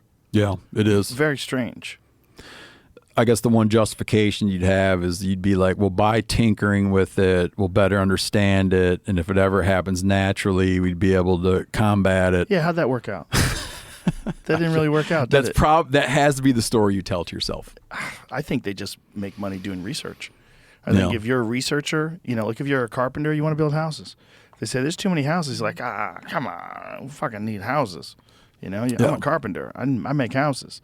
But if you're a researcher and your field of study is diseases and viruses, you want to study them. And if the money is involved in, some sort of bizarre engineering of these things, which is what they're doing. This fucking strange gain of function shit that they're doing. You do it, and if you can't do it in America, you're like, China? Okay, we'll do it over there. There was a famous buffalo hide hunter, and he had talked about during the Great Slaughter of the buffalo, he had talked about now and then he'd commit himself to stop. But he'd say he'd wake up in the morning and off in the distance, and he's like, someone else is doing it. So I think that probably with the, I'm no pathologist, but as long as someone's tinkering with that shit, everybody wants to tinker with that shit. Yeah. Because you're like, well, I don't know, what are they doing over there that I what am I missing out on? Right. Yeah. If they're doing it, I want to do it. Yeah. I don't want to be the one that looks like a fool. And there's research money. Mm-hmm. That's how you get grants. Yeah. And you know what? I bet you in some ways the pandemic spawned more of that type of research. You think so? Yeah, because also now you can make the case of how important it is to understand this stuff. Yeah, but you would also make the case like, hey, how about you fuckheads come up with a cure first? Yeah, start with that. Yeah, start with figuring out how to cure it. Yeah, I can see that. It's just like, there's just not a lot of trust in the medical research institutions now. No, there's been an erosion of that for sure. For a good reason. Yeah. I mean, it was a real wake-up call for people. Mm-hmm. I think they're like, oh, there's not someone with real objective oversight of all this, like doing a really good job of maintaining everything. It's not a really well-maintained situation. Yeah, I used to be a dude that prior to that, I was a dude that accepted a lot of I accepted a lot of assurances, and then there was a definite, like many people, I'm speaking for most people in the country, man. I feel like many people, I gained a new skepticism. Yeah, me too. During the pandemic. Yeah, I joked about it in my special. About government authority, a new skepticism about some types of government authority, and a new skepticism about the way health information is spread. Yeah. It's just one of those things where anything involving money, whenever there's an enormous amount of money involved and then there's a centralized control of information, like where there's people that have a distribution of information, and then there's also the problem of exonerating people from any responsibility, which is what happened in the 1990s, or was it the 80s? Whenever they gave them, because the vaccine manufacturers were saying, listen, we can't manufacture vaccines because too many people are getting injured by them, and we're going to have so much liability that we're not going to be able to manufacture vaccines anymore unless you give us immunity to prosecute it. Yeah. And so they gave it to them. And then all of a sudden you're getting 72 vaccines. Instead, you're giving children hepatitis V. Hepatitis B for babies, which is just fucking crazy. A sexually transmitted disease for babies. Like, what are you doing? Like, why are you doing that? Well, you're doing it because you can. And because the more vaccines you give kids, the more money you make. And you're not responsible. You don't have to pay off anything. You don't get sued. Which is just, you can't do that with these fucking corporations. They're just too evil. They are sociopaths. They act like sociopaths. They lie about studies. They lie about side effects. They minimize their responsibility, and they profit immensely. And they continue to do so as long as they're not punished. And that's the business that they're in. Yeah, I get the frustration, but I mean at the same time, like I've been the recipient of like remedies offered by Western medicine. Remedies offered by Western medicine for diseases caused by science. Yeah, you Possibly. are. You are. Yeah, you are with Lyme disease. Yeah, some things like if you take a natural thing like Giardia. And these are I don't think anyone's arguing about that, but I mean like you get sick as shit. Oh, listen. Then all of a sudden you take a pill and you're quick. No one's arguing that medicine isn't amazing. Yeah. I mean, medicine's amazing. But the problem with medicine is you got your scientists and your medical researchers, and then you got your money people, right? And the money people, they don't even know how to make any of this medicine. They just know to sell it. Yeah. And how do I sell it? I sell it by, that's like remdesivir, where they were selling remdesivir during the COVID crisis. Remdesivir is fucking horrible. What is that? I don't know that one. Kidney failure. They stopped prescribing it. Oh, no, I remember that one. Fauci was selling it to everybody. You need to take remdesivir, and everybody was dying. That's your fucking impersonation. Horrible kidney failure. Yeah, that fucking creep. Read that book, The Real Anthony Fauci by RFK Jr. It's a crazy book. Yeah, I have. You know, I have. Seth, my buddy Seth was reading that book when we were out moose hunting, but I haven't read it. That book will change your opinion on a lot of shit. Yeah, that's a crazy book. And if it's not true, he would be sued. They would have that's a good sued the point. shit out of him. You get a cease and desist. Yeah. Well, it's all documented. It's all backed up by like rock solid information. It's all like very well documented. What actually happened during the AIDS crisis, what actually happened during the COVID crisis. It's all legitimate. It's all easy to research. It's just scary that these people that you don't want to have to think about that stuff all the time. You want to just live your life and trust in these. Oh, this is the medical institution. They're here to help us. They're here to make us feel better. Yeah. But no, a lot of them are just there to make money. But I held that sentiment. Me too. Yeah. Me too. Till 4 years ago. A lot changed, dude. I'm fucking super skeptical now. Yeah, I'm also changed. Super skeptical of the herd mindset that people fall into. Whenever there's some sort of a pandemic, when there's a high level of anxiety, a lot of people fall into this herd mindset. Yeah. And that scares the shit out of me too. Because there's just a lot of people that are cowards and they're afraid of public humiliation, public criticism. They're afraid of getting ostracized from the community if they don't follow suit like everybody else is doing. And so then they start to try to enforce it on everybody else. It's like the people that were yelling at everybody else. Where's your mask? Yeah. Put your mask on. Like, there's people. I went to a restaurant the other night. The fucking guy served me had a mask on. I'm like, I would fire this guy. I would not. Like, you can't. This is nonsense. You can't be wearing a fucking mask. This is crazy. I read an op-ed in the Free Press the other day. Barry Weiss's publication. And it was about when they had rolled back. Masking laws. I kind of forgot all about this. Like, you used to not be able to run around with a mask on. Yeah. Because of like criminal activity. Yeah. So one of these dudes that pushed a person in front of a subway. It must have been premeditated to some degree because hood and mask, right? Yeah. So you can't identify him on security footage. Right. And then the dude that shot that healthcare insurance CEO, like masked, but you don't think anything of it. Right. So this person was arguing in some capacity. They were arguing that we need to move back to anti-masking rules. Yeah. To fight crime, which I get the sentiment, but I also thought, like, if you had at a time prior to the pandemic, if you had told me that there was restrictions on wearing a mask, I would have been surprised about that. Because it seems like, how can you dictate to someone that you have a little stagecoach robber bandana on your face? Yeah. Do you know what I mean? It's like a weird thing. It's like, can you really tell people that they can't wear a mask? But this person's saying you could, we did, and now you've granted like criminals some level of anonymity by that you can just kind of like, you're cool just to walk around totally obscured. Well, it's also you're dealing with people that have severe anxiety if they think that mask is actually going to protect them. It doesn't do jack shit. Sure. Especially if you're wearing the bandana. The bandana is just ridiculous. Sure, but I'm not. But I'm not looking to have a rational argument with them. It's just like surprise, like something I hadn't considered that you could make a law telling people about wearing masks or not. Yeah. I just forgot all about that shit because you just didn't. But it would be if you went back 6 years ago and you saw a dude with a mask and a hood on. Yeah. You might be like, the hell's his problem? Yeah.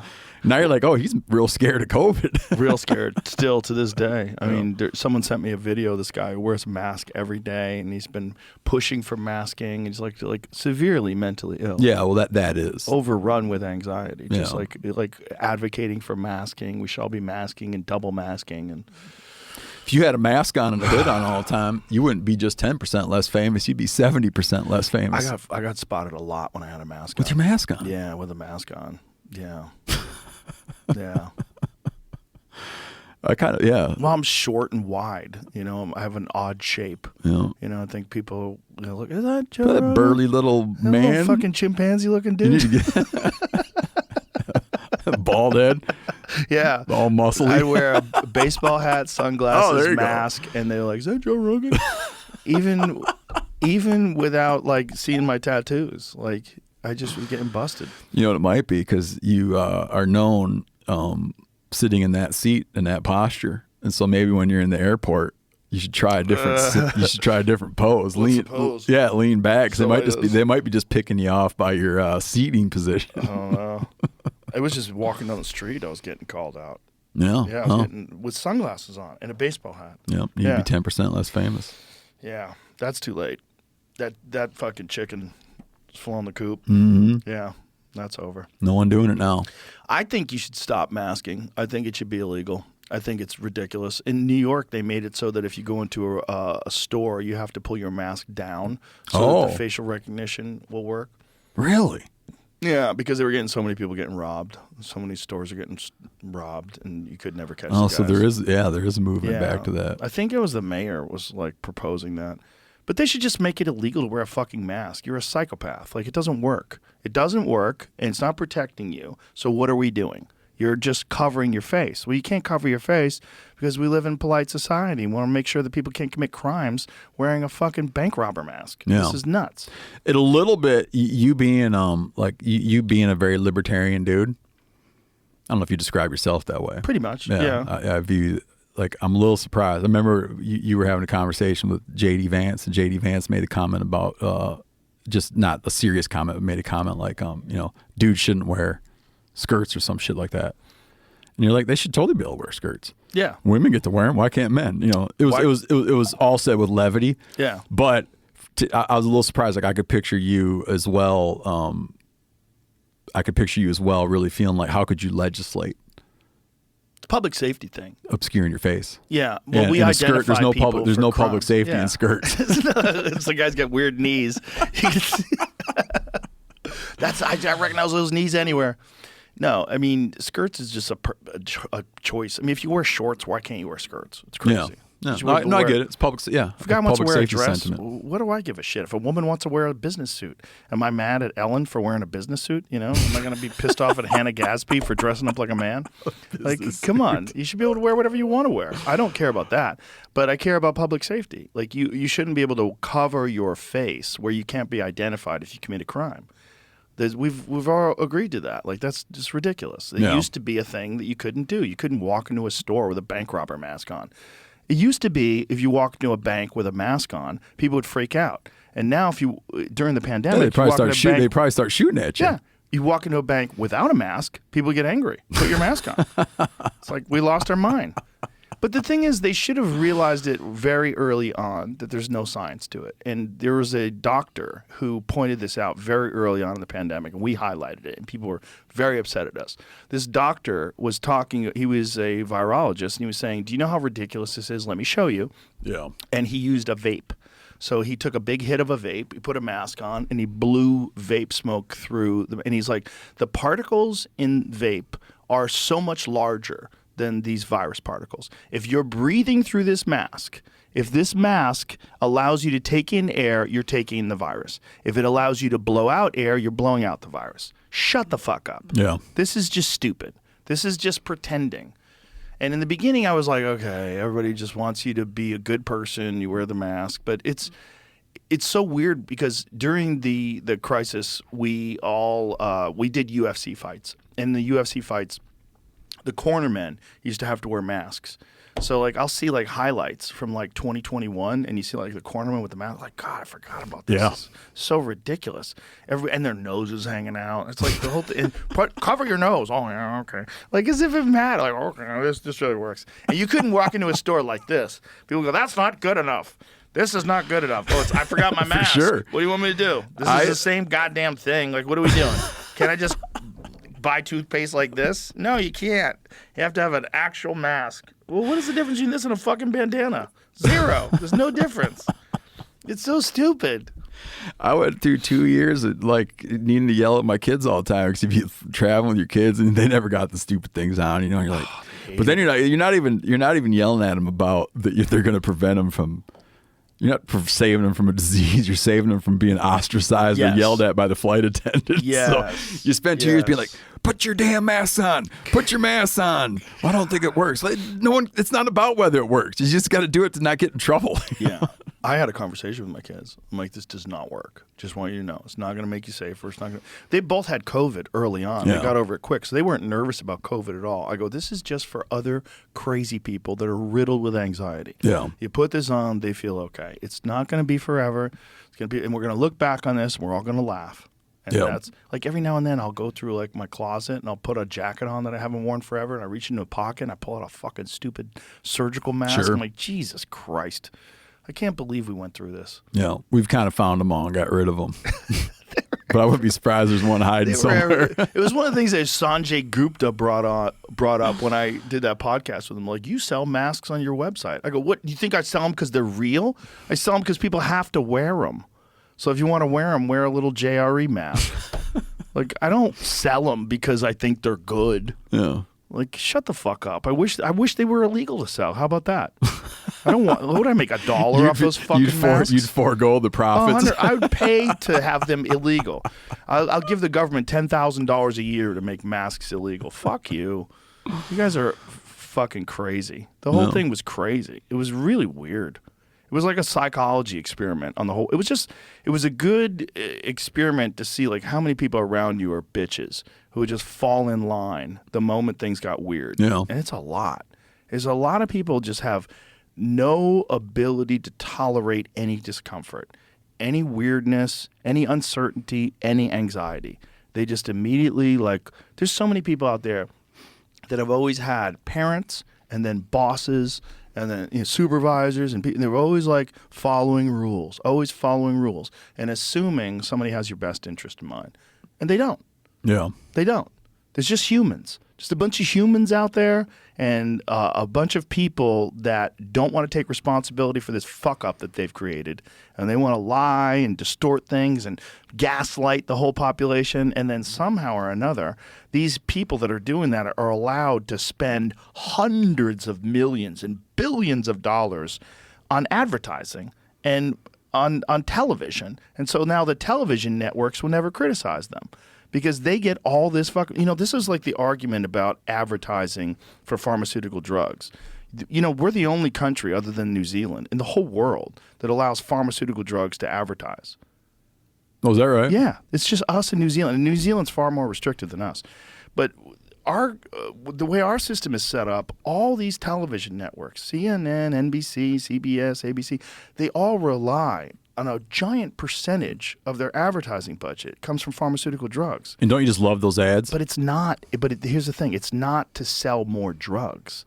It's so that those people will never criticize those drugs. Yeah, no, I'm familiar with the argument. Yeah. Yeah, the ads are great.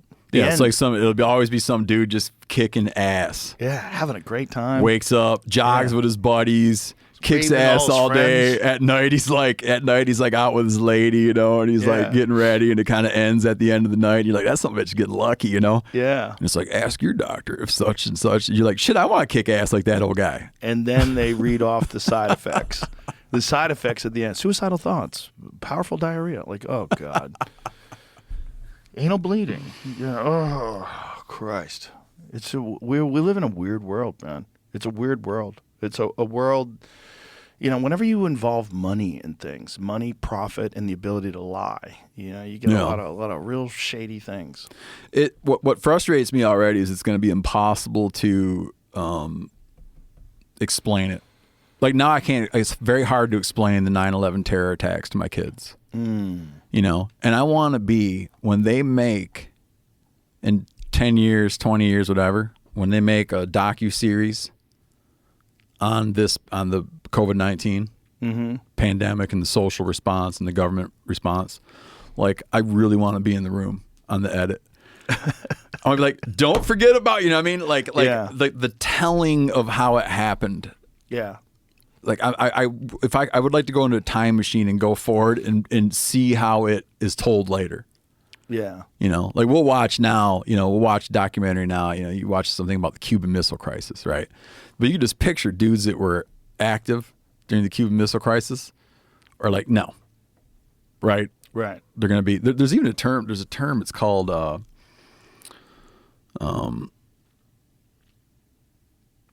gel syndrome. Maybe Jamie can look it up for us. What's the term about? It's the not alpha gel syndrome. Alpha gal is the No, it's Lone not Star alpha tick. gal. It's something gel. The syndrome is this, or no, amnesia. Something gel. Type in gel amnesia, if you don't mind. It's killing me. Gel man amnesia. It's that. Let's say you're seeing something you have a lot of subject matter expertise in. Okay, so let's say you, Joe, are reading someone's analysis explaining like here's what's up with mixed martial arts. Okay, an outside journalist who's assigned to do a piece, and they do a piece like what's up with mixed martial arts. Right. And you read it, and what's probably the main thing you're going to be thinking the whole time?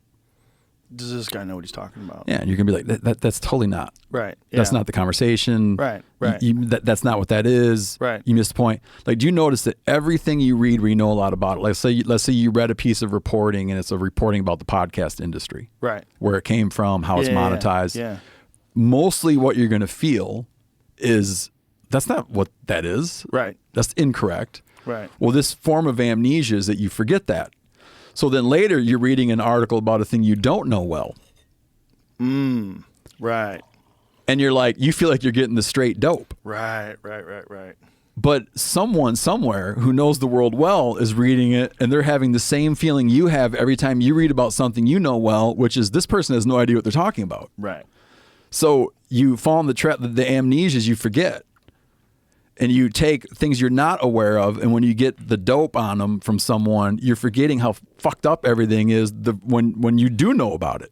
Well, the hope is that with AI in these large language models is that AI will be able to distribute information objectively without that. And that is the case in a lot of situations where they haven't been corrected yet. Like AI is subject to human influence, obviously. Like I'm sure you're aware of the Google Gemini situation. Yeah. The Google Gemini situation is the best one because they said, create images of Nazis, and they had multicultural Nazis, right? Yeah. But if it has to analyze information about specific things just based on just what's actually available, oftentimes it will give you a very accurate assessment that you wouldn't get from a newspaper, because the newspaper would be more interested in adhering to whatever particular ideology they subscribe to. Yeah. So they would flavor things through an ideology and probably gaslight you a little bit about the other side's perspective. Yeah. The hope is that in the future, with large language models, and especially as they become more and more sophisticated, you're going to be able to get an accurate, objective assessment of things that doesn't have any human influence. Oh, man, dude, come on. Isn't it possible? Oh. It's possible with some the things. hope, or it's possible, but no, I don't have, sure, possible. I don't picture that being the case. Well, there are some large language models that aren't fucked with. Especially open source ones. The problem is they're essentially drawing from the entire internet, right? So you would have to assess like where these large language models are getting their information from. Sure. And making sure that they're – so this is the thing, you could kind of game that system by rigging these large language models to accentuate information that comes from more biased sources.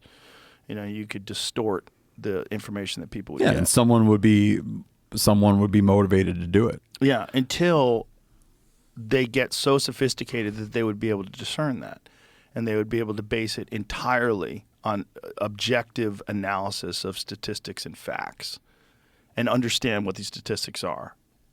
I did this little event last night at this place here in town called Arena Hall, and the moderator of the event, it was like a Q&A. Or chat, and he was asking me, like, as a writer, as an author, what are your fears about AI? And I'm like, AI is in the very short term, like AI is coming for like certain types of writing, certain types of writing are going to be made obsolete by AI. Yeah. But the reason I don't worry about it as of now as a writer is like it's always going to be representative of input, right? Like the input has to come in from people who are out digesting real experience. Right. Right. It'll get faster.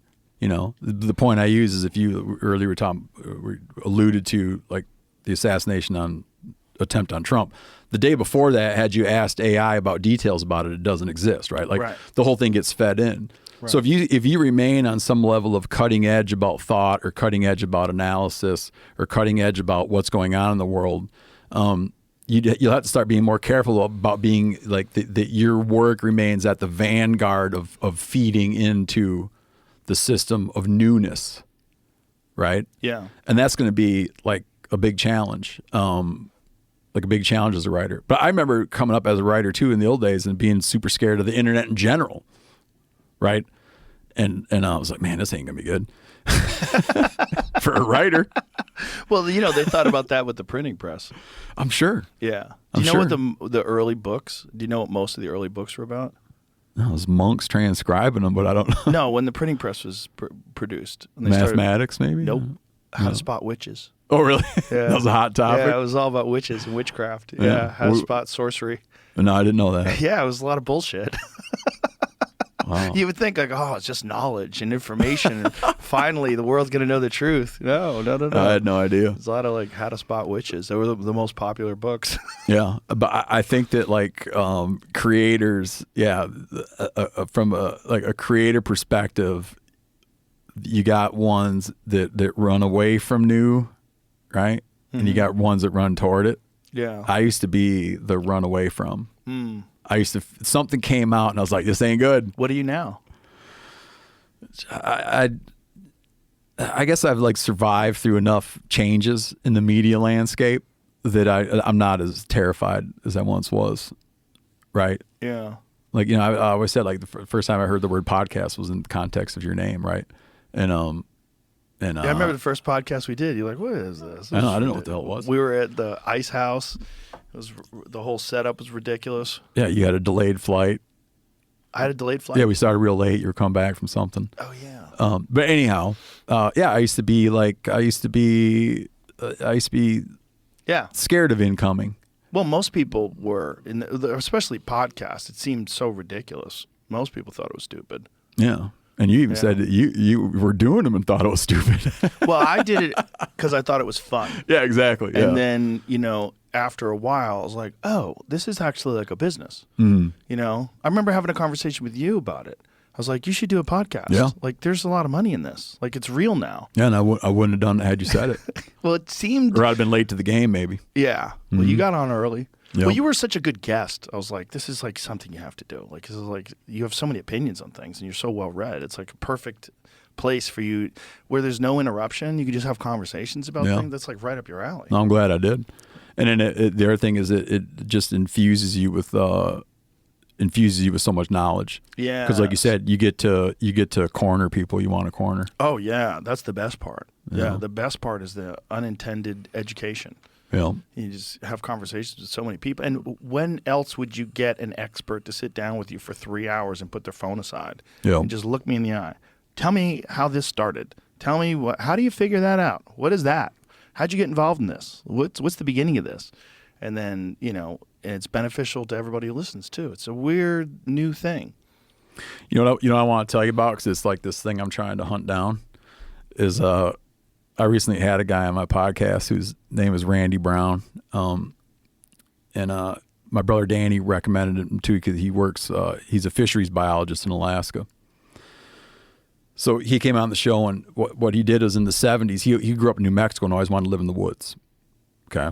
Like just grew up camping in the mountains and stuff. And in the 70s, he goes up to Alaska and just goes to live in the bush along the Yukon, and then did it. I mean, for 15 years, he lived in the bush in Alaska, just building little cabins and lived off the land. I mean, like wasn't buying groceries, like lived off the land, trapped in Alaska. He tells me this story, and I've been trying to put the word out about this. He tells me a story where I'll have to go check. I think it was in 78. In 1978, he's on the Yukon River, just downstream of the Yukon from Canada. He's between Circle, Alaska, and Eagle, Alaska, on the Yukon. and him and his friends are living their lives in all these like line cabins they got strung up and down the river. Okay. 2 guys come down the river out of Canada. So again, this is 1978. 2 guys come down the river out of Canada on a homemade log raft. This guy in Randy's circle, one of his buddies, he tells this whole story on the podcast, but one of his buddies has a cabin down on the river, and these 2 guys pull in this homemade raft. They pull in for the night at this cabin. One of these individuals identifies himself as John the Baptist. Oh, boy. Okay. In the middle of the night, his companion, John the Baptist companion, gets back on his raft and scoots. Oh, boy. And abandons the dude. Abandons this guy in 1978 who came out of Canada, who identifies himself as John the Baptist. John the Baptist becomes this incredible leech on these guys that are living in the bush, eating their food, using their stuff, taking their ammunition. He lingers long enough that it becomes that he can't really get out of that area because of freeze up on the river. And they keep telling him, you got to go somewhere else. And they say, you got to leave here. You can go stay at one of our other cabins. Don't touch our shit. He goes up to the other cabin. When they eventually go up to the other cabin, he had taken a bunch of their stuff. He'd taken some of their furs and made his own clothes. They boot him out, and they tell him what you got to do is you got to go down to the river and go up or down, wait for a boat and go up or down. But he comes up with this cockamamie plan where he's going to go to this area. They're like, no way can you walk to that area. He takes off into the woods. Now, when he does, he steals this guy we had on the podcast, Randy Brown. He steals Randy Brown's snowshoes and takes off. Randy Brown gives chase. But it was a real bad snow year. He tracked him for about 5 miles and just said, never mind, it's not worth it. The next year, he takes a different route and goes into the headwaters of this river where this guy had taken off with his snowshoes, and he's canoeing down the river and sees his snowshoes hanging in a tree. Okay? And there's a little cabin there, a little line cabin they had out. And he goes in, and here's the guy, stone dead, starved to death, in a sleeping bag. Whoa. Snowshoes are hanging Starved outside. to death. Starved to death. He said he's nothing but skin and bones. Wow. Nothing but skin and bones. They take him out, and they're way out in the bush. They have no money. They just live off the land. Like he literally has no money. He's got no way to transport a body in the summertime to like Eagle or Circle, Alaska. Does he have a responsibility to do that? This is in the 70s, man. He did, like, he explains himself. He didn't. They took the body out of the sleeping bag. They wanted to check it out. He said it was just skin on bone. Wow. And it brought up something, because I'm going to talk about cannibalism in a minute, but it was skin on bone. And he doesn't know what to do. And he's not bashful about what he did. He lays out, like, why he had to do what he did. And they kept the sleeping bag to use it because it was their sleeping bag. And they laid this body out on the tundra. Told a few people, but didn't really know what to tell them. They never caught the guy's name. Told it to a few people. A while later, he goes back and the body was gone. Presumably been eaten by something. So after we do this interview, I can't stop thinking about this dude. And I'm like, how can it not be that someone out in the world, like someone that has a kid or a brother or an uncle, do you know what I mean? Yeah. And they never know what happened to him? Yeah. There's no, But he's from Canada. Yeah, and it's came in the 1970s. 70s, calling himself People John the Baptist. Yeah, they do. But I kind of felt like and I put it out on social media. We talk about on the podcast. I'm bringing it up here. Like, dude, I would love to know that someone said, like, oh, I used to party with a dude named John the Baptist In Canada, right. Yeah, who is this guy? Maybe this will do it. I don't know. Maybe you talking about it, like someone will reach out. Yeah. But then you got to wonder if someone's just fabricating it because they want information. No, for sure. Or they want attention, rather. For sure. Yeah. It kind of sticks in my head. And I said to him, to Randy, what's crazy is he wanted to get an honorary doctorate. And like once him and his wife had kids, he became like a world's expert on whitefish species of the Yukon River and got like an honorary doctorate. Oh, wow. Yeah, he's like a leading authority on certain whitefish species in the Yukon. This dude lived in the bush like that all that time. Wow. But I told him, he says, man, I thought about it a lot. I thought, because maybe you'll figure it out. I thought about it all the time for a while. What happened? I asked my brother Danny, I'm like, when I have this guy on the podcast, what should I ask him about? And he goes, ask him about the guy he found. So he gives me this book. And it's called Death in the Barren Grounds. Okay. And it was this, Randy used the term starved out, and you could tell that all the time he spent living in the bush, like starving to death is very much on his mind. Like him and his buddies even made a sort of pact, right? To like, hey man, like if it comes down to it, don't hesitate to eat my body, Jesus. You know, which you should. He gives me this book, Death in the Barren Ground. It's about these guys in the 20s, these 3 dudes in the 20s that go up on this Thelon River, which flows into the Hudson Bay. And they go up they're kind of north of the tree line, but they're in a timbered grove. And they go up there to trap for the winter. And their whole plan is to live off caribou, but the caribou never come through. And the youngest one keeps this meticulous journal. In this book, he keeps this meticulous journal, and he documents with painstaking detail the 2 people he's with starving to death and himself eventually starving to death. He lets off at a point. It's unclear when he died. He had the wherewithal to put the journal in the stove and to make a sign that said, look in the stove. And when they found him a couple years later, they were able to find his journal. But it got so bad that they're like crushing animal bone, which is a thing that's I'm going to talk about this Donner Party deal I was working on is these guys are crushing animal bone and boiling it to get some kind of nutritive value out of crushed animal bone. And they're eating animal hide, okay? Like you scrape away the hair and you can boil animal skins and eat them. I've done that. It just makes like a gelatiny, kind of tasteless, like leather noodle, basically. And what he's documenting as they're dying from this is the horrible bowel obstruction. Ooh. And they're trying to make, like in his journal, he's describing this of trying to make these enema devices. Oh. And even for a while on each other, trying to perform like an operation on each other, because that bone fragment that they're boiling that bone fragment and drinking it, but that bone fragment in their bowel is like reforming into bone plugs.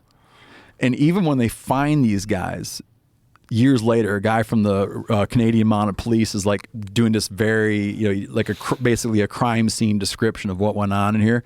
And still laying there a couple years later is a plate full of like solidified excrement. Oh, God. Everything else rotted away. These guys are just skeletons, but that like bone shit. Oh. Yeah. And you look at like, I just finished this book the other day, and so you look and be like, oh, they're starving to death, but like when you starve to death, all this stuff is actually going on, and it like that had to have been fatal. And we were working on, Mo, who's been on the show, we've been working on this project, which I'm, wanting to plug, but we did an episode on the Donner Party, who died up in the mountains in California. And the Donner Party, in addition to the cannibalism they're famous for, it was so crazy because before I read that book, we're hearing all about that the members of the Donner Party were eating the crushed bone and eating the boiled hides. Oh, and the other thing is all those hair follicles would form into dense balls that would like plug your rectum. Oh. And he's just describing all this as they die. It's horrible. But that dude, Randy Brown, gave me that book because you could tell that in his mind, man, like starving out, like it stuck with him. And he's walking around handing out a book about starving to death in the Arctic, because he knew it well. But that was like in that same thing, like Donner Party being like known for the cannibalism and all that, is all those people dying probably like a lot of the same thing. Eating that hide and hair and crushed bone. Just miserable. People have a very delusional perspective when it comes to like surviving, living off the land. How difficult it would be. Oh. In talking to him, when he talked about that guy that struck off, like this is after a long time he spent in the bush, he talked about the guy that struck off, and the guy struck off with a .22 pistol. And Randy's like, you cannot, in that environment, you cannot survive with a .22 pistol. Like he just knows it categorically, you cannot survive with a .22 pistol. And the dude didn't. Yeah, how could you? Yeah, people would probably think that they're such a badass they would. But he's How like, many you won't. bullets do you have? I don't know how many he had. But he said, you won't make it. And he made a point, that 22 pistol, when they found that body, that 22 pistol's hanging on a peg inside, hanging on a peg inside the cabin where he found him. I mean, there's no way you'd have enough ammunition. Even with a pistol, you're limited in your range. You're limited in your accuracy. You know, they did everything with 243s in those years that he did that. And they would load like variable loads. Why variable loads? He'd make light loads and heavy loads. Oh, okay, for different animals. Yeah, they'd make little grouse loads and shit. And they'd load their big game bullets, you know. All the 243. Hunting moose with a 243, caribou with a 243. Where's he getting all the gunpowder? Where's he getting? They were loading their own stuff. Wow. So Yeah. you'd have to go somewhere to get resupply. Yeah, they had a camp. Reload. At one of their camps, they had a reloading station. The various guys that live in the bush would kind of come in there and use that reloading station. And that John the Baptist dude looted that reloading station. Yeah, you got to kill those guys. Those guys that cause you to starve to death. Yeah, If you're in that kind of an environment and someone's a mooch. yeah. But you know what's weird is about it that someone pointed out to me later. I think John the Baptist, like John the Baptist from the Bible, I think John the Baptist starved to death. Really? So that's like a little bit of a confusion. How would that be? Is that real? Yeah, there's this kid, I might tell you about him, this French kid, Etienne Brûlé, that the French brought over. And he's known as Etienne Brûlé, and the French brought him over during the colonial era and gave him to the tribes so he'd learn their language. And then eventually he gets crossways with the Huron Indians, and the Huron Indians killed him and allegedly ate him. So everybody knows him as Etienne Brûlé, which is burnt, right? But did he get the name after or before? Like, what Was it a self-fulfilling prophecy? Yeah, Right. like so you're like, well, hold on, did he just happen? Like, he presumably got burned to death or Right. boiled or whatever, you know? So it's like, is he Etienne Brûlé because of what happened to him, or was he running around with that moniker and then, like, lo and behold? So the John the Baptist thing is baffling to me. Did John the Baptist in the Bible? I'm not familiar. Did I he feel like- definitely starve? Can you find No, people keep telling me that. beheaded? Yeah. Oh, he was Oh, beheaded. he didn't starve. The word on the streets is beheaded in prison. The word on the streets. Well, someone sent me this big passage talking about his emaciated state. Maybe he was Don't worry emaciated about before it. they cut his head off. Yeah, don't worry about Maybe it. they were saving him from a fate worse than death. Yeah. Can I talk about my project? Sure, please Yeah. do. Well, I'm working out with Mo, who's been in, been on the show before. Yeah. Mo and I, we did the very early MeatEaters together. You probably met him that way, right? Yes, Originally, I met him that way, and then when he did Bourdain's show. Yep. So we did very early MeatEaters together, and then we've always kept in touch. And he went on and did all that, crazy stuff with Bourdain and got heavily involved in that. And then after Bourdain's death, there was this kind of I don't know, man, almost like this exodus of talent, like all these people that worked on that great show, and they went on to do other stuff. And then Mo and I got joined up on this, and we've worked on it. Mo's a showrunner on it, and we've worked on it together. And it's coming out January 28th, and it's a show on History Channel where we look at outdoor mysteries. So I brought up that we did an episode on Donner Party. And you might ask, like, well, what's the mystery about the Donner Party? But it's kind of like what happened. Could it have gone differently? Like, what mistakes were made? And most of these mysteries that we do are things that I have that most people have some awareness around, right? Like you've at least heard of it. And I think that people think about the Donner Party, for instance, just take an example. People when they're making a joke about cannibalism, you'd be like, oh, the Donner Party. You know what I mean? Like, people don't realize what happened there. But and going to that place, I think I never realized about it. That there was 90 people that got stranded in the Sierra Nevada that winter, 1846 to 1847. A thing that you never ever realize, and that changes everything I've ever thought about it. More than half of those were kids. Oh my God. Yeah, you don't think about it that way, right? It's mostly children. And you get into all this wild stuff about it, like you're trying to keep your kids alive. Yeah. Right. So there's this sort of earlier I said, I'll touch on cannibalism. I was talking about Randy Brown making that cannibalism pact. You're trying to keep your kids alive. And the kids, by and large, the kids survived. The kids survived at a much higher rate than adults. And out of adults that survived, parents did better. Parents were more likely to survive. When they sent a little subgroup off to try to go get help, a lot of the people died on the way of trying to get help. Parents lived. Parents who had kids back at the main camp survived. So it's this whole weird thing about like the psychology of why I keep going on. Yeah. You know what I mean? And then like you think about it from that angle, like if your kids were faced with starving to death, you would absolutely feed your kids human meat. Yeah. 100%. Yeah. Right? So you look at it like this American Horror Story, but in the end, like of those 90 people, like half lived. You know, half of them survived. And they always did just like what they needed to live. You know? But then there's like those families still carry the stigma. Of course. You know, it's terrible stigma. But like getting into that story and starting to realize that, and then following that up with reading that book about like the pain and anguish of starving to death, like you wind up like having just more. I wound up with a lot more empathy, and just you almost kind of want to honor those people rather than condemn them as like these like I said, it's like an American Horror Story. You can't condemn them. We would all have done the exact same thing. To condemn them is just so. It's a horrible way to look at it. Yeah. It's a survival story. I mean, human beings will like. It's like those soccer players that got in the plane crash. Or do you know the story of the two boats that tried to make their way across the Arctic? It was like, was the Terror and another boat? There's a Netflix series I do know what you're talking about. Yeah, but the Netflix series is like a horror series. So they bring in like a mystical monster and stuff, and and the people all resort to cannibalism.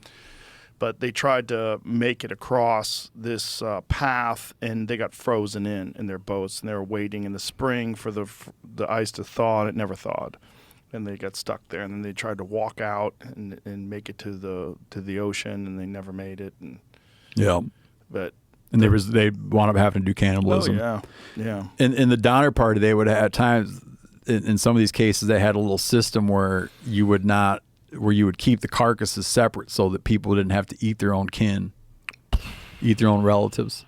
They mostly ate people that died of natural causes, but at the time there was no prohibition. There was no legal prohibition on killing Indians.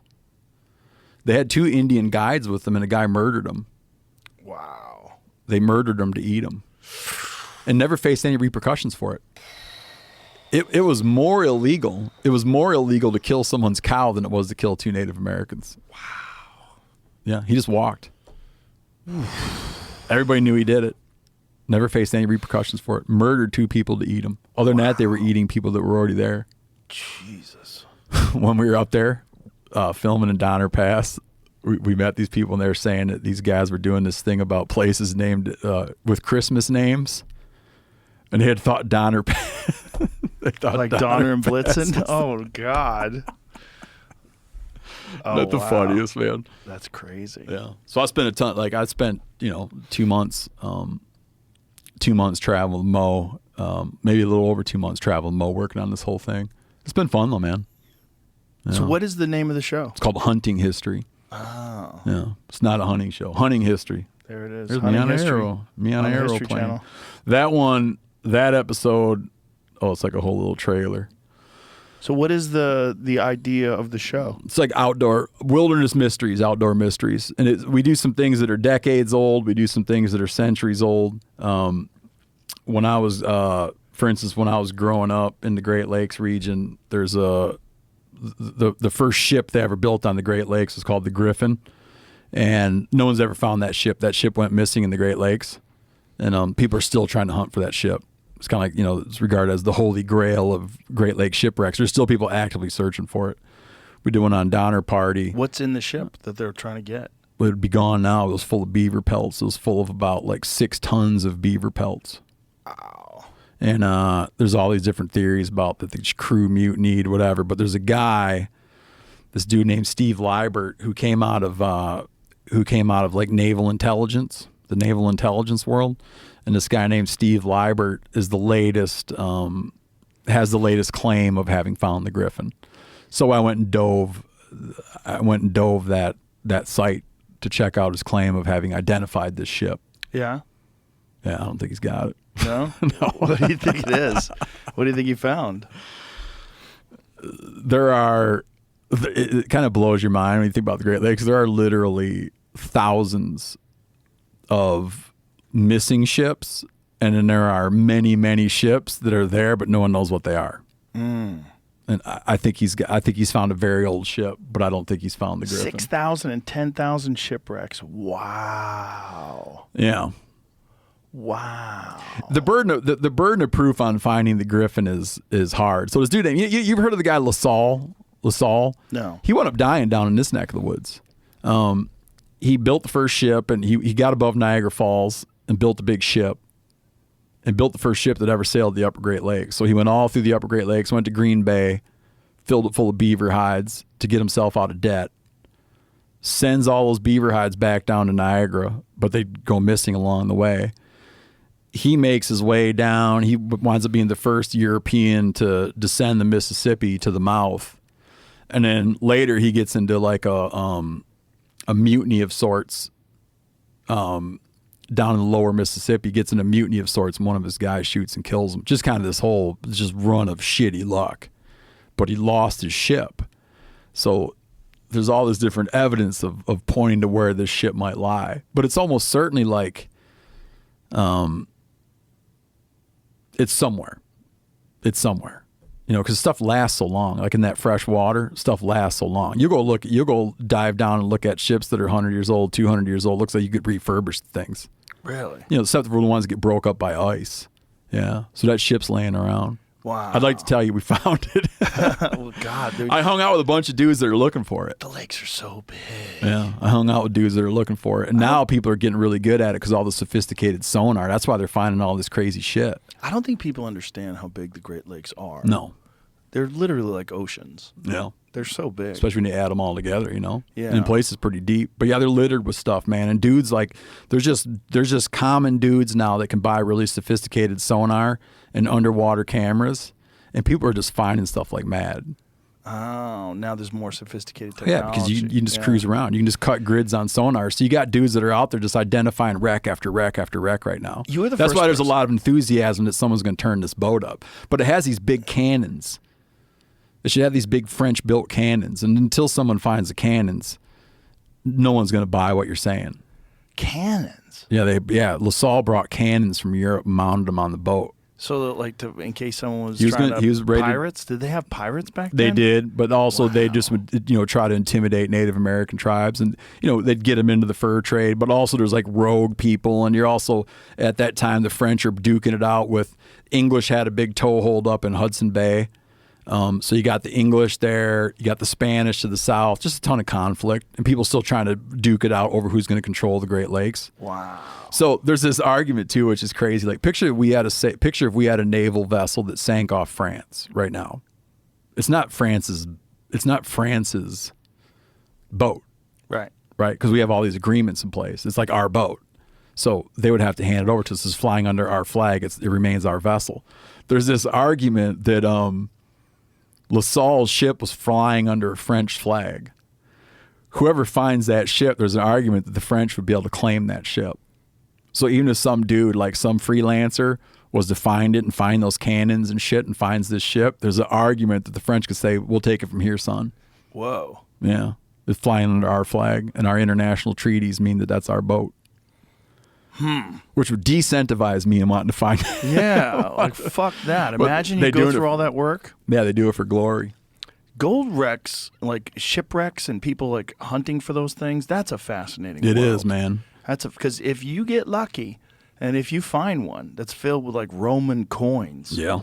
Like we're talking about billions of dollars. Lot of money to be made. We were going to do our last episode when we went and did the Donner Party. What we were supposed to be doing is we were supposed to be hanging out with guys that are still this whole fleet of Spanish vessels that went down off the east coast of Florida. So the Atlantic side of Florida, we were going to go down with these guys that are still fighting over and finding all this stuff from all these sunken ships. But then the hurricane, like passed right over it. So we didn't get to go do that. We didn't go do that show. We did one about that wound up becoming mostly a story that centered around in the 70s. There's this aircraft that was carrying the Speaker of the House. So do you remember? Is it Nina? No. Hey, Jamie, I hate to be treating you like a research assistant here. Cokie Roberts, that's who it was. You know the journalist Cokie Roberts from like NPR and shit? Okay, yes. Yeah. Yes. Cokie Roberts' father was this guy, Hale Boggs, okay? Hale Boggs was a Democrat, and he was the Speaker of the House in the 70s. And Alaska had, at that time, Alaska had a sole congressman. There was an airplane that had Begich, their sole congressman, the Speaker of the House, an assistant, and a pilot that went down in Alaska in the 70s. Still no one's found that plane. Speaker of the House. Like, imagine that happened now. You know what I mean? 1972. Yeah, and but it makes sense in Alaska. Oh, it does. But then you get into the huge number of all these missing aircraft, and like all that search centered around this glacier. That it would have been swallowed by a glacier. And we went to this other site where this military transport plane years ago did go down in a glacier, and the glacier swallowed it. And I think it was like, 20 some years later, that glacier started to spit that plane out at the toe of the glacier. Like it carried it, I don't know what it is, 13 miles under the ice, and then started to spit out human remains and plane parts. Every spring the military goes to the foot of that glacier. Every spring they go there. Every summer they go to the toe of that glacier, and they're still identifying human remains that are moving out of that thing miles away from where that plane burrowed into that glacier. Wow. Yeah, we went right there. 1952. Yeah. Wow, look at that wheel. Yep. And on top of that glacier, we had got there after that. We flew over it in a helicopter. They don't want you landing there. But on top of that glacier is all this orange paint spots. They weren't working there anymore, but you can tell they were in there marking everything that you could see coming out of that as that glacier recedes. Wow. And they're marking all those pieces. So this other glacier where like most of that search focused for that Begich Boggs flight focused on this one glacier. But if you do the math on that glacier, had it gone into that glacier where they had spent a ton of time looking at, like into a crevasse in that glacier, had it gone into that glacier, the glacier would have spit it out by now. Because you can kind of track how much a glacier moves every year. So now it's kind of the idea that it was in that glacier has been kind of put to rest. Oh, here's dude searching that one. Oh, wow, you could see as you move how far it travels. Wow. Yeah. Yeah, so we went there. We went down into some of those crevasses like that too. You climbed down into one of those things? Yeah, which is scary as shit. Fuck that. Because that stuff is alive, man. It's moving. I mean, not like literally alive, but it's like moving. groaning and moving. Oh. Yeah, we went down and back down to one of those. What does it sound like? It was pretty quiet that day. It was actually more peaceful there because you know how much all that cold air from that ice generates so much wind. Mm-hmm. We land this helicopter there, and the wind's howling. And I don't know much about aviation. I mean, I use it a lot, but the wind's so bad. I was asking the guy, at what point do you risk that your helicopter's gonna blow off the glacier? And a couple minutes later, he's a very experienced pilot, but a couple minutes later, he winds up tethering down his helicopter because he's like, now you're like fucking with my head. So he tethers down his helicopter on these ice screws, to like make sure the helicopter doesn't slide and go down into a crevasse. And then I was with a very experienced ice climber, but harness up and pick your way down. But anyways, it's like it's like so loud, and you hear a lot of the, the noise of all that ice moving because it's moving all those rocks and everything. It just it pulverizes stuff, as you see with that aircraft. But when you drop down in that crevasse and go down that sucker, it gets like unbelievably calm, real calm. How far did you go down? Oh shit, not that far, probably 30 feet. That's far enough. Oh, it's far enough for sure. It's unnerving. It's unnerving. It's but unnerving it's like for me just hearing you I talk remember about you it. telling about your that chamber you like to go into. Yeah. Yeah, it's not quite like that, but it's like you just all of a sudden are like, whew. But you're also in there just thinking like how you could get Smushed. just obliterated. Yeah. You know, there's stories. I was hunting with this dude years ago, and he used to be involved with Outward Bound, and they were doing a glacier hike. A guide was doing a glacier hike, and they had a kid, like a student. I think it was Outward Bound. They had a student go off to take a piss, and into one of those things, never found, because there's big rivers flowing underneath that stuff. Oh God. Right, so picture you like you go down. So you're down there, you can hear water running everywhere. You can hear rivers underneath you inside that, but you're roped up, you know. But even the rope you're on, you're just screwing screws into the ice. And then at a certain air temperature, right, like the screw conducts heat, you know. So at a certain air temperature, like if you drive that screw in and that screw is pushing heat, it'll melt the ice around the threads. So you'll actually like drill these big holes into the glacier like a V. Picture you coming in like a V, and the two upper parts of the V are like 30 inches apart. And you drill at a 45-degree angle until those holes meet. Then you snake a rope down one hole and get it snaked out the other hole. And then tie a knot in that. And that's what's holding you. Oh, fuck that. Because if you put that screw in there at a certain temperature, the threads of the screw are moving like solar heat and atmospheric heat down the threads. It can melt the thread out.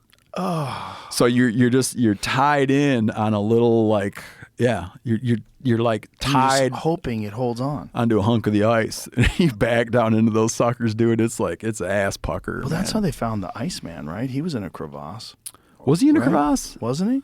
I think he fell into a glacial crevasse. Oh shit, I don't remember that. I think as the glacier melted, that's how they found his body. Oh, I know they found him on a melted glacier, but I didn't know that I didn't know that it was supposed that he fell into a crevasse. I'm not sure, but I think that was the story, that they feel like he fell, like he was involved in some sort of mortal combat with someone. He got shot with an arrow. Yeah, he was all tore up. Yeah. Yeah. They made a movie about his last days. Did they? A fictional movie. Really? I haven't watched. Yeah, it's a European fictional movie. Did you ever see the movie? And it sort of sets up the whole circumstance, right? I haven't seen it yet, but it sets up the whole circumstance. There's a really dumb movie. Otzi was his name. Yeah, Otzi. Yeah. They named him. I'm sure that wasn't his real name. No. He's He like, had a "That's not tattoo. my fucking name." He had a tattooed on his shoulder. That was his wife. He had tattoos. Yeah, he did have tattoos, which is really wild. Yeah. This is thousands of years ago, right? There's a really dumb movie about an Iceman that I think it was like the 1980s. I think it's called Iceman. No, I remember that. They bring a guy back to life. Yeah, and then the wife falls in love with him and fucking. Oh shit! runs I didn't off know with that him. happens. Man. That happens in there. Yeah, it's so dumb. Yeah, the Iceman takes a liking to this guy's wife. Oh, that's the plot. Yeah. I thought it was more like an ET plot. No. Like they resuscitate him, and then the scientists want to get at him. Is this it? Yeah. That's who he starts getting with. Is this the same one? Yeah, the guy gets back to life, and I think he falls in love with the lady. He's hanging out with people, and then the Iceman. That's her? Yeah, I think he winds up falling in love with her, and the scientist gets real mad. So that's the plot of Encino Man. They just Yes, remake that? it is. Is that what this is? It is. Pauly Shore, Brendan Fraser. We made it. 10 years Yeah, later. they thaw him out, and he's okay, which is fucking hilarious in and of itself. The other night we were watching these old movies like this. The other night we were watching Timothy Hutton. Temple of Indiana Jones and Temple of Doom. Mm-hmm. And the love interest, like the Indy's love interest in that movie. I can't remember what her name is, but anyways, we're watching it with our youngest kid, and who really wanted to watch Indiana Jones movie. And my wife's like, "Man, you just can't have teeth like that anymore in the movies." the love interest, like you forget like how perfect like oral processes have made everybody's teeth. Oh. And so here's like this woman who's like teeth. job is like, she's like the hot woman in the movie that everyone's going to fall in love with. And you look and you're like, yeah, you're right. Like teeth are so perfect on everybody now, and you're looking at an old movie, you're like, oh, that was before they were able to do all that. Right. That's funny. We were watching Invisalign. that stupid show on New Year's Eve, that ball dropping thing. Yeah. And just, every single person even kind of involved in that whole production has those teeth. Yeah. Well, most of those teeth are fake now. Oh, no, that's what I'm saying, man. Like, but absurdly so, and it was just really funny to look at that and be like, you're right. Like, there's something that looks like you can't put your finger on it. It's like the heroin absent perfect teeth. Right. Do you remember Lauren Hutton? She had that gap between her teeth. It was kind of hot. Yeah. It was like part of her charm. She had this gap. Yeah. Nowadays, you'd feel some pressure to go tighten that up. Yeah. Probably. They put some shit on your teeth and tighten it up. You want to be in the big movies. You got to tighten that up. Tighten it up.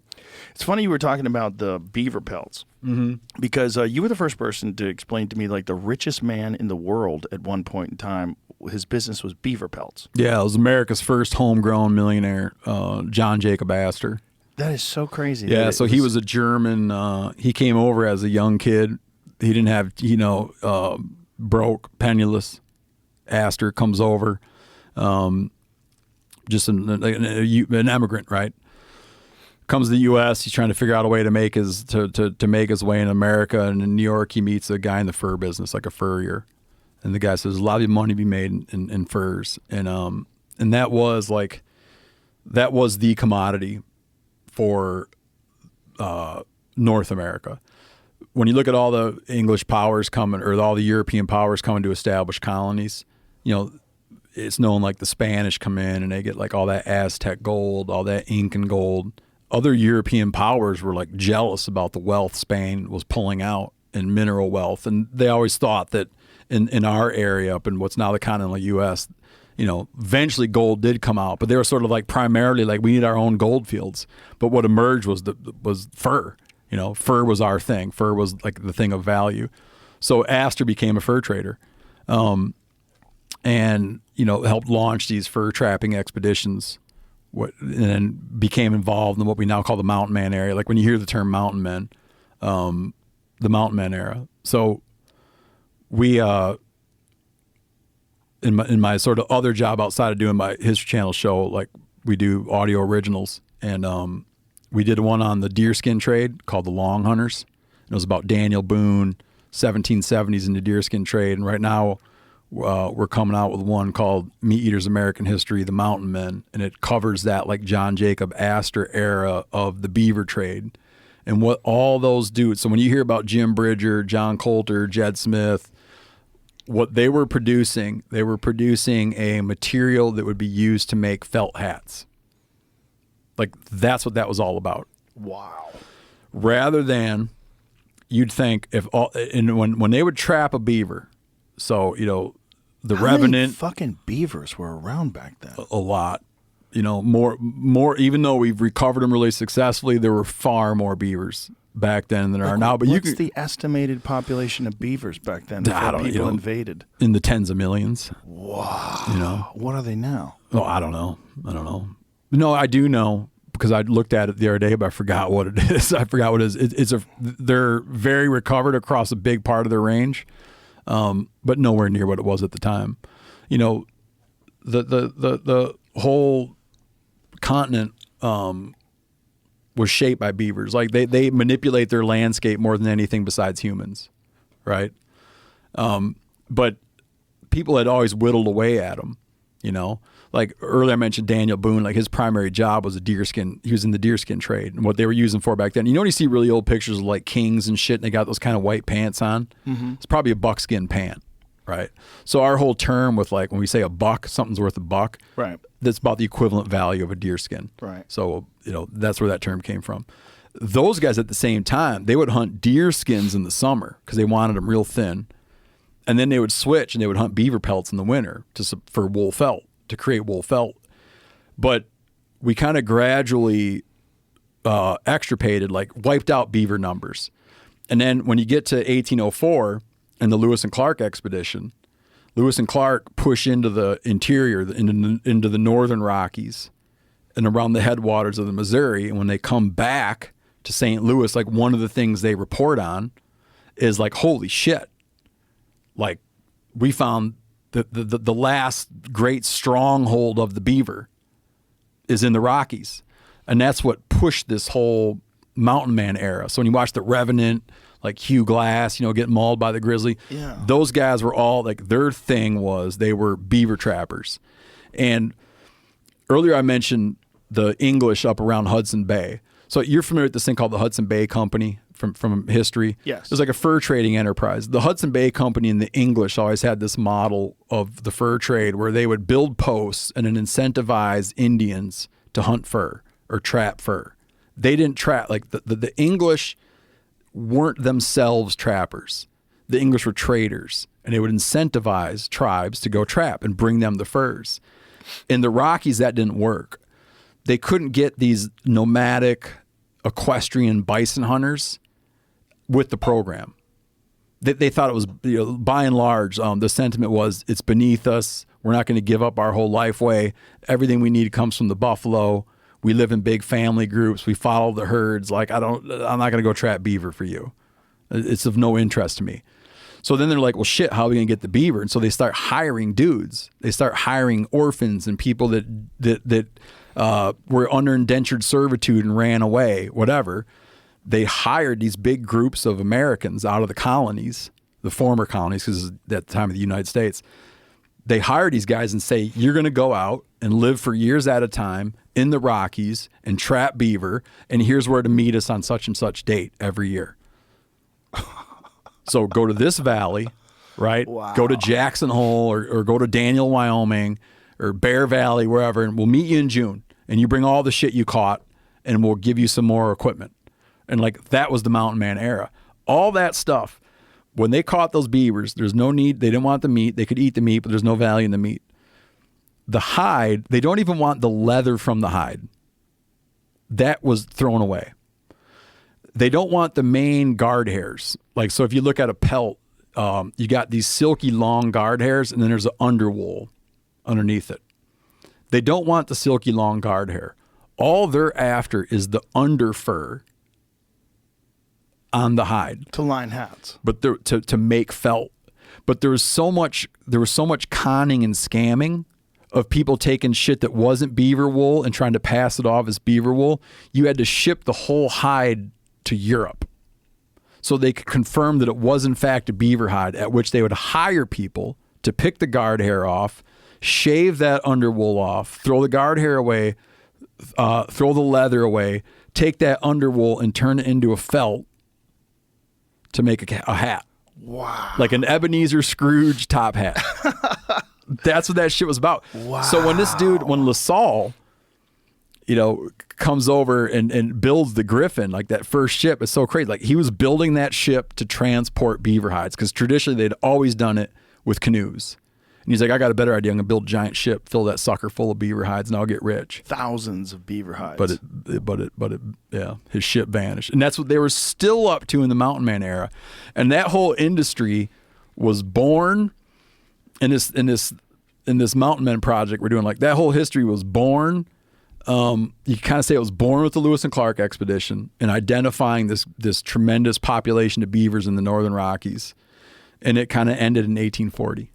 If there's when a time, the market collapsed. If there's a time where you could go back in history and just observe, like they could put you in like a fucking bulletproof bubble, and you just like, no one knows you're there. Yeah. You could just go watch. Where would you go? Would you go to that No, time? I just changed my time. For a long time, I knew what my time was, but I just changed my time recently. What is it And now? I'll be happy to explain. I'll be happy to explain. What did it used to be? There used to be an idea that's existed for much of my life is about the peopling of the Americas. And sometime, maybe around 15,000 years ago, there's so much of the Earth's water was tied up in glaciers that Asia and Alaska were connected by a chunk of ground the size of Texas, the Bering Land Bridge. When people hear the Bering Land Bridge, you kind of picture this little, like, it's like Moses, like crossing the parted Red Sea. But you could have lived and died on the, generations were probably born and died on the Bering Land Bridge with no idea that it was a bridge. Like I said, there's a chunk of ground the size of Texas. That much water was tied up in glaciers. People crossed. They almost certainly weren't saying like, hey, Bob, let's go to Alaska. But they were doing their thing. They were hunting and moving, and they crossed. And then because of all that ice, once they moved into what's now Alaska, the theory held that they were trapped there by glacial ice. And eventually there was this thing called the ice-free corridor opened up around like would have spilled out around Edmonton, Alberta. And the idea was the first people to lay eyes on the continental U.S. when that corridor opened up, when that little gap through the glaciers opened up, the first Americans like spilled out onto the American Great Plains, killing mammoths with spears. As all this new information has emerged, the dates don't line up anymore. So we did a hunting history episode about this very question of how and when and who were the first people to enter the continent, right? And now that was called the ice-free corridor hypothesis, but it's been made more and more untenable by finding these super old sites. For a while, the oldest site we knew about in the New World was this site called Monteverde down in Chile. So if people came in at the Bering Land Bridge, why is the oldest known site of human occupation all the way down in Chile? How old is it? It's somewhere around 13, 14. But what about those New Mexico footprints that are 22,000 years old? Again, yeah, it's clouded in the picture. There's a lot of the dating. Yeah. The dating on that is clouded. But anyways, it's like antiquity in America is much older than originally thought. Right. So, and then there's now currently the oldest site is on the Columbia River drainage, near a place called Pittsburgh Landing. There's a really old site there. And it winds up being that it doesn't line up with the idea of people entering this ice-free corridor. Because like, when was it open? When was it possible to pass through? But now you have all these older dates. And then people are even starting to question the validity of the idea of like that this corridor opened when they thought it did. So now the fashionable idea, it seems rock solid. And we filmed much of the episode up at our fish shack. There's this theory now called the Kelp Highway, that you had this pretty stable environment all along the Pacific coast, and it was defined by kelp beds, enormously rich in fish resources, enormously rich in shellfish, right? And that the first Americans were a seafaring people. And all that shit about what glaciers are melted and not melted and when this and that corridor and land bridge is open was a moot point, because these were people that just came down the coast and they knew how to survive in that kelp marine environment. And they went south and went south and went south, and things remain remarkably similar, and with great speed all the way down the coast. So all of a sudden there's people in Chile. Wow. And instead of this idea that people came into the Great Plains and then spread to the coasts, it's that people came down that route. And you know that really old site, the currently oldest like ironclad, absolutely accepted, academic consensus accepted site is that Snake River site, or on the Columbia drainage.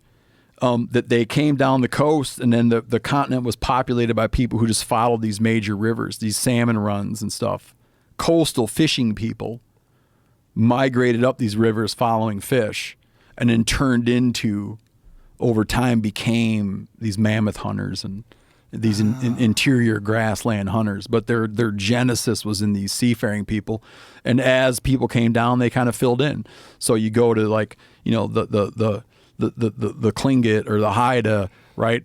That live along the Alaskan coast now, like that's their ancestors, right? They were perhaps people living that way in those places were the first people to enter the continent.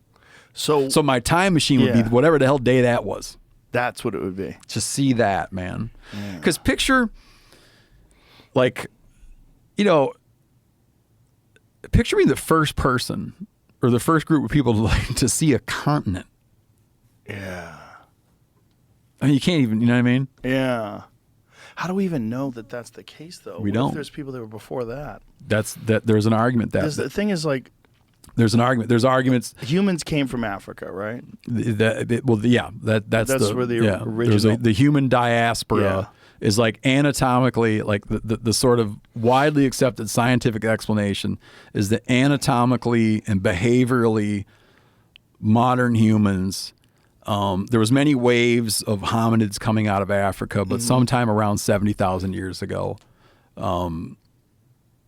our current human ancestors came out. They came into a Europe that was populated by Neanderthals, perhaps other hominids. They kind of won, right? And then spread around the world. And the last continent outside of Antarctica, which was never, the last continent to be occupied by humans outside of Antarctica, which arguably was never occupied by humans, would have been South America, was the last stop.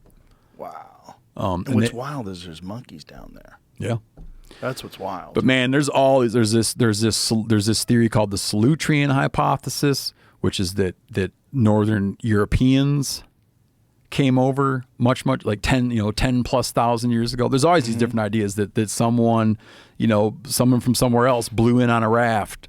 There's always this thing, but what I'm talking about is a sort of like, again, the kind of like academically accepted idea, the sort of mainstream idea remains, and it's supported by genetic, linguistic, everything, is that humans came out of the Americans, that our Native Americans came out of Siberia through a Siberian pathway, probably in waves. The people we now, like if you refer to now like northern coastal peoples, Eskimo, Inuits, they were a later wave. They were different than what became the Athabascans to the south. It was like a later wave. So there could have been repeated waves of people coming, but I've always been interested in the first wave. Yeah. Whoever they were, the first wave. And when was that? Yeah. Are you aware of the Sage Wall in Montana? No. I'm aware of Montana. Well, you live there.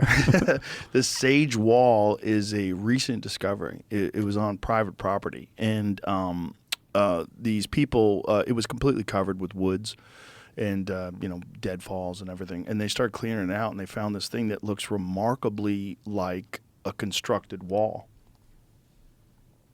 That's the Sage Wall in Montana. It's very It's very strange. It's very strange, and it's a vertical wall. Yeah. It goes down 13 feet under the ground, and it's long and straight, and it's very confusing because it very much looks like placed stones that were cut and moved somehow in this particular way, and there's a lot of debate about whether or not that's a wild looking wall. Wild looking. Well, see if you could find the overhead of it, Jamie, because when you look at the overhead, you're like, Jesus Christ, this looks like people put this there. Yeah, the debate is it natural or man-made? Yeah, well, there is some people that think it's man-made, and there's some people that think it's natural, but it's leaning much more towards man-made.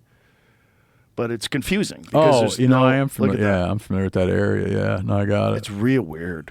Real weird looking. There's a lot of natural formations. Yeah, because you get fissures in rocks that are filled from volcanic activity. Yep. Sure, it's puzzling. It's definitely. Maybe we'll do an episode on that. I think we will. Well, this gentleman right there, see that guy down there with the beard, Jamie? That's the guy. I think it's Wandering Wolf on. I think that's his name. On YouTube. Yeah, Wandering Wolf. He's been studying this for a while. Please ignore his nose ring. Oh, is that what that was? I couldn't tell if he had a bug or if that was a nose ring. Nose ring. But this is crazy. It's crazy because they're flat and straight and they look fairly uniform and they look like they're cut into position. Yep. And there's also a bunch of these, where they would grind things. There's these posts that sit out that look like they're carved outside. That are similar to a lot of stuff they find in South America, around like Machu Picchu and stuff like that. It's very, very weird stuff. Well, because if that was made by people, who and when and how? Yep. Yeah. My gut, I'm going natural, but I know we'll do a future episode on that question. I think natural too. Until you look at some of them, like some of those images. Go back to some of those images, Jamie. Some of those images are like, how the fuck? Like they're so flat and straight. And look at that. That isn't from that angle. It's insane. From that angle, you would no doubt look and be like, "That's a man-made wall." It looks very stacked.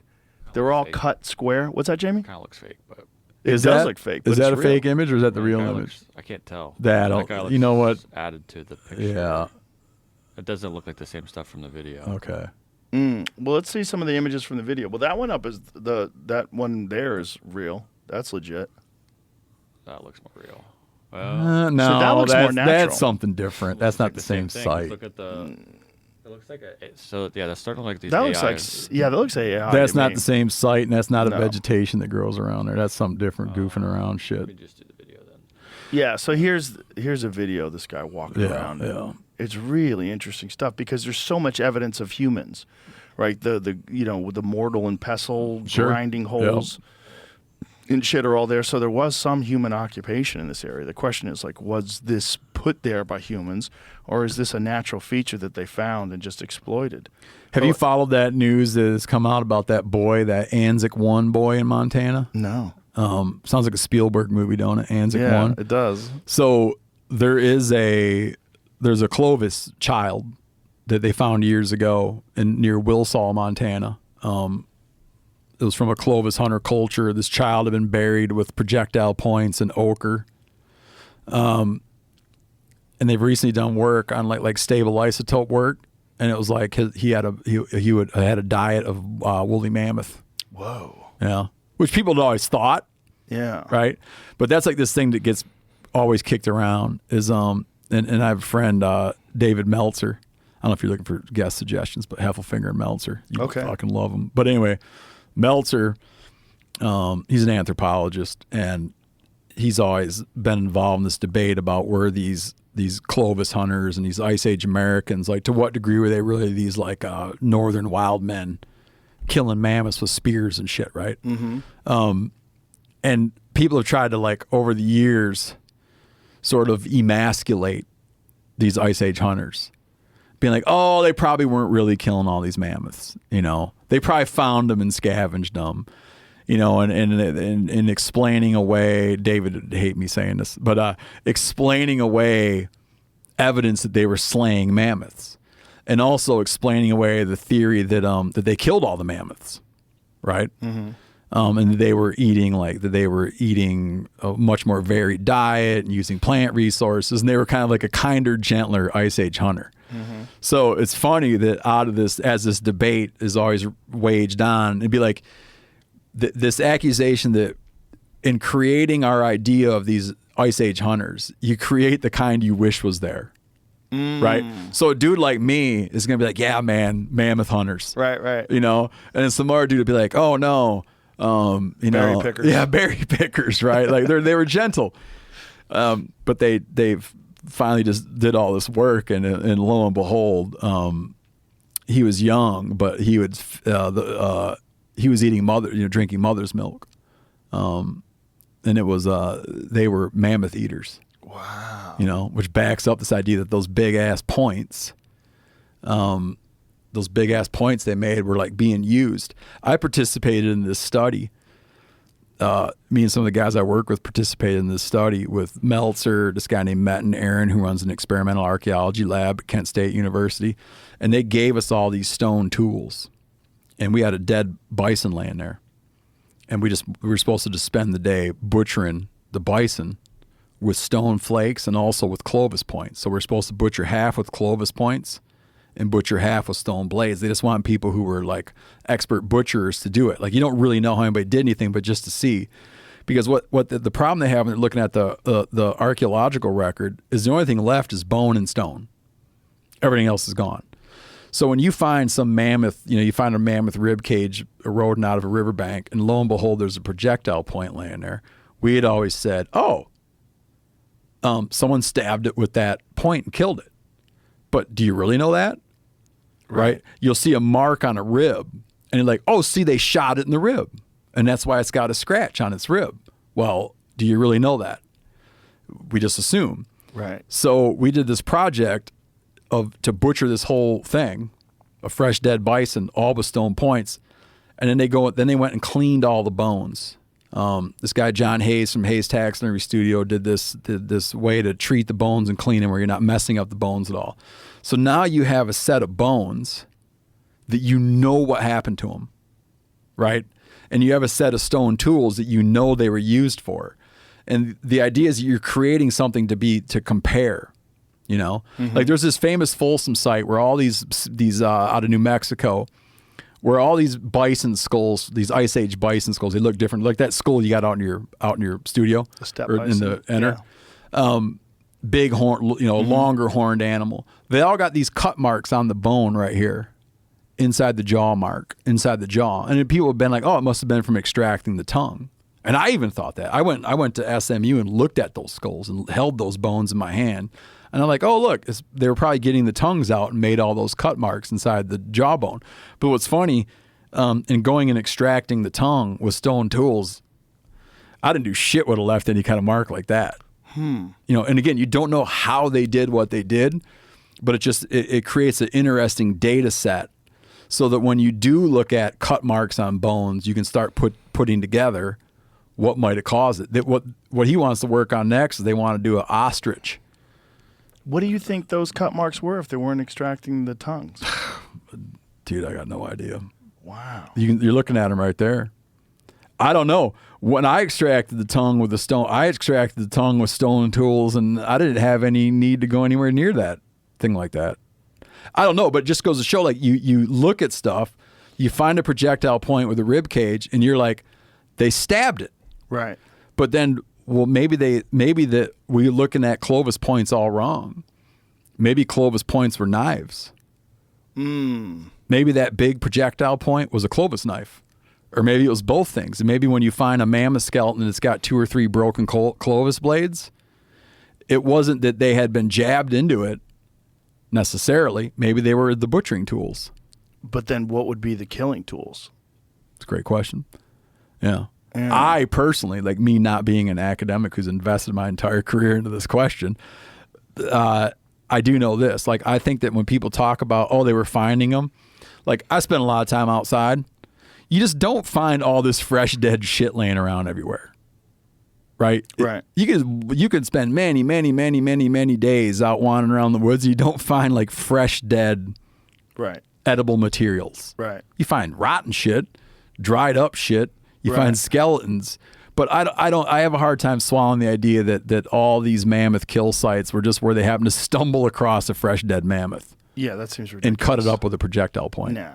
Or cut it up with a blade. Like, they were killing mammoths. Yeah. That's my take on it. They That were makes killing much mammoths. more sense. And probably the mammoths weren't aware that they were even going to hunt them. That's they probably the whole, weren't being hunted by anything. That's this idea when we're talking about that ice-free corridor deal, and you look at how fast humans filled up the North and South America, like a sort of motivational driver for that really quick spread would be that, let's say you were you pop out in the Great Plains and the animals have never seen a person, right? A mammoth has never seen a person.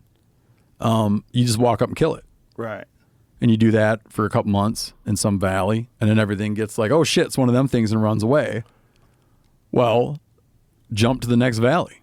Yeah. and find more of the ones that don't, find more of the ones that have never seen you. Yeah. Like I've had occasion before to see like a elk that would have had no way to encounter a dog, and their attitude is kind of like, the hell is that? Right? You know what I mean? They're like curious about it. They're kind of looking at it. So you can imagine like these early peoples could probably just walk up on a lot of shit and just kill it. Some Yeah. It's like, what's this thing little gonna tiny hurt? thing. Yeah. with What's a this thing stick. gonna do? Fuck out of here. And all of a sudden, like, some bitch stabbed me.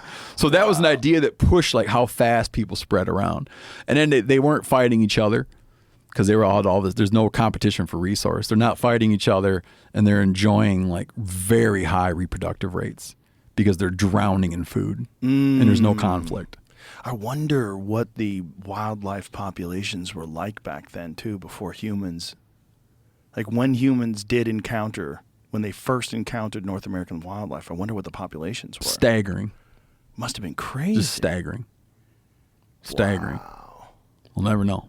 We'll never know. No. But if you had a time machine, that's your spot. Well, they're getting closer to knowing now, because now they can do crazy shit like they can go into pond sediments. Do you know what I mean? Like stuff's shedding. You're shedding cells all the time, right? At some point, you'll go down 10 feet into some pond and pull a little bit of sediment out and lay that sediment out and do some analysis and be like, there's skin cells from 6 mammoths, a short-faced bear, right? Right. Whatever. It's getting crazy. You know, it's funny, like talking about Indiana Jones, like that style. Like the archaeology is becoming increasingly anthropology, archaeology is becoming like the realm of the scientist, like the lab scientist. You know what I mean? Not the field work. Like. Right. It's so much more, it's such a richer field of inquiry now to analyze stuff we already have than it is to go find new stuff. You follow me? Yeah. And when you go on an archaeological dig, you know, they just dig a fraction. There's a knowledge now that tomorrow we're going to know a bunch of shit we don't know. So if we got 100 squares, we'll just dig one now. And the impulse used to be just to come in and like destroy the whole site. Right, and wash everything away with hoses and just look for big bones and big stone points. And you'd come away with thinking that they used big stone points to kill big bones because you just washed into the ditch all of that micro evidence, all of those small bones, all of the plant pollen.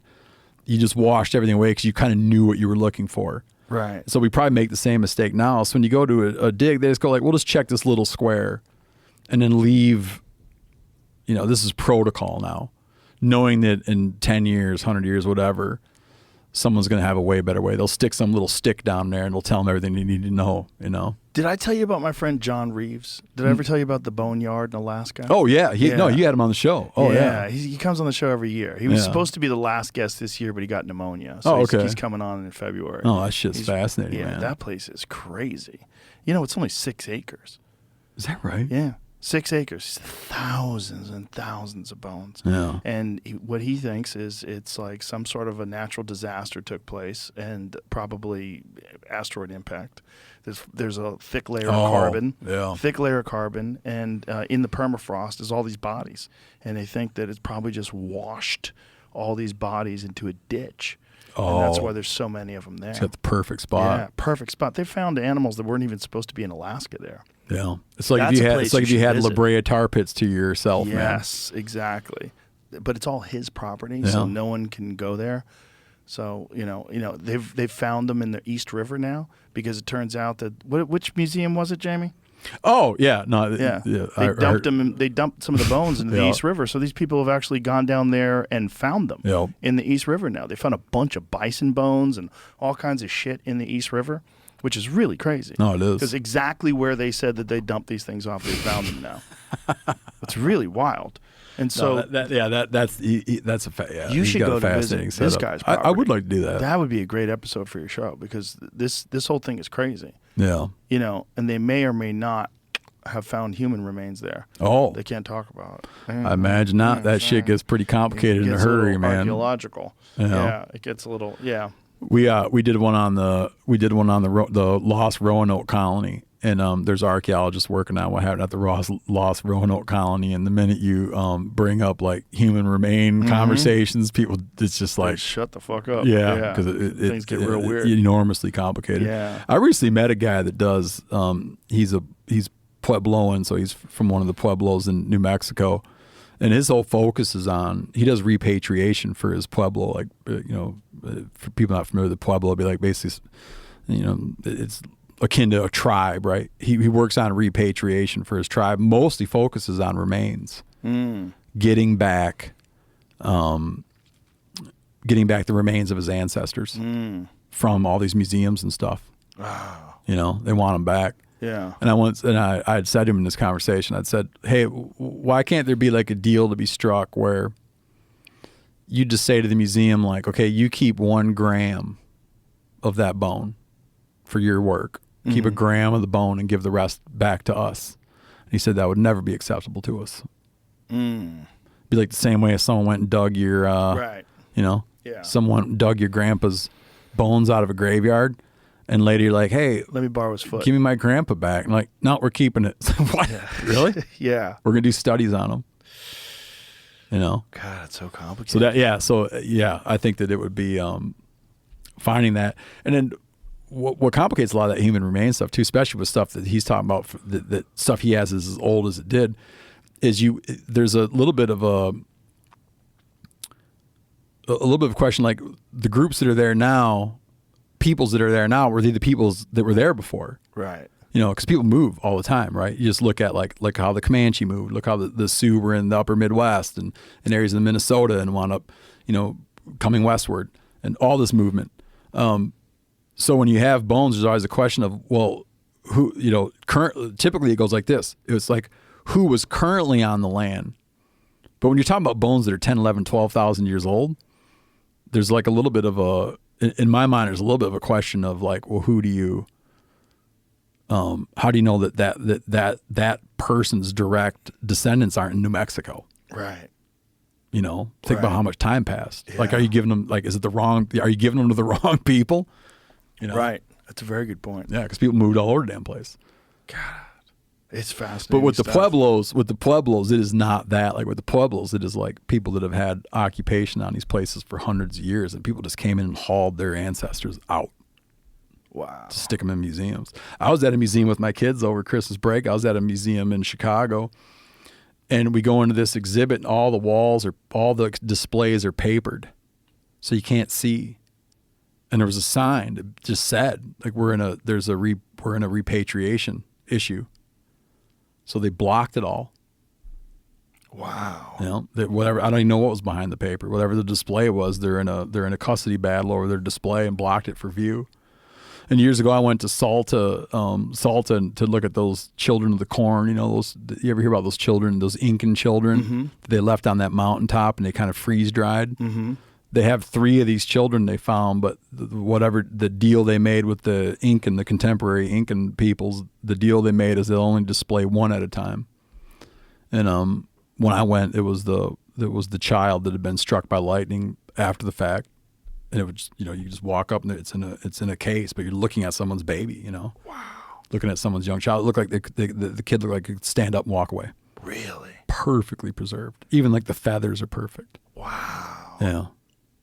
Not quite stand up and walk away. Yeah, but I mean, like perfect. Yeah. You know, perfect. But yeah, there's someone probably I haven't followed that situation, but someone is probably saying, I don't want my ancestor in your decorating your understandably museum. So. Yeah, I mean, wow.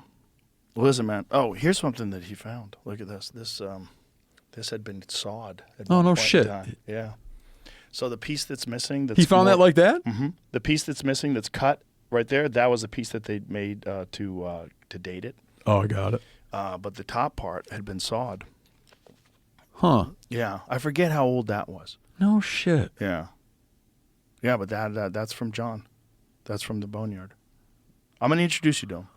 He's coming back in February. You really need to get to know him. He's a fascinating cat. I would He's a definitely fun like to. dude, too. All right, Steve. So your show, Hunting History Channel, is it available now? Is it on now? January 28th. January 28th. Okay. 10 p.m. Eastern. There it is. Hunting History, Steve Rinella.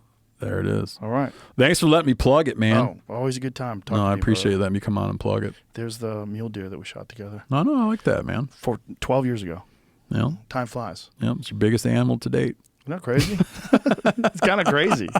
That was 12 years ago. Was it really? It doesn't seem like it. Yeah. Yeah, but it was 2012. Yeah. Well, again, appreciate your generosity, and especially appreciate let me come on and plug my project. It means the world to me. Anytime. It's always good to talk to you. And if you hung out with a dude in Canada in the 70s named John the Baptist, let me know. Yeah, let him know. I got to put it to rest. I can't stop thinking about that guy. All right. Bye, everybody.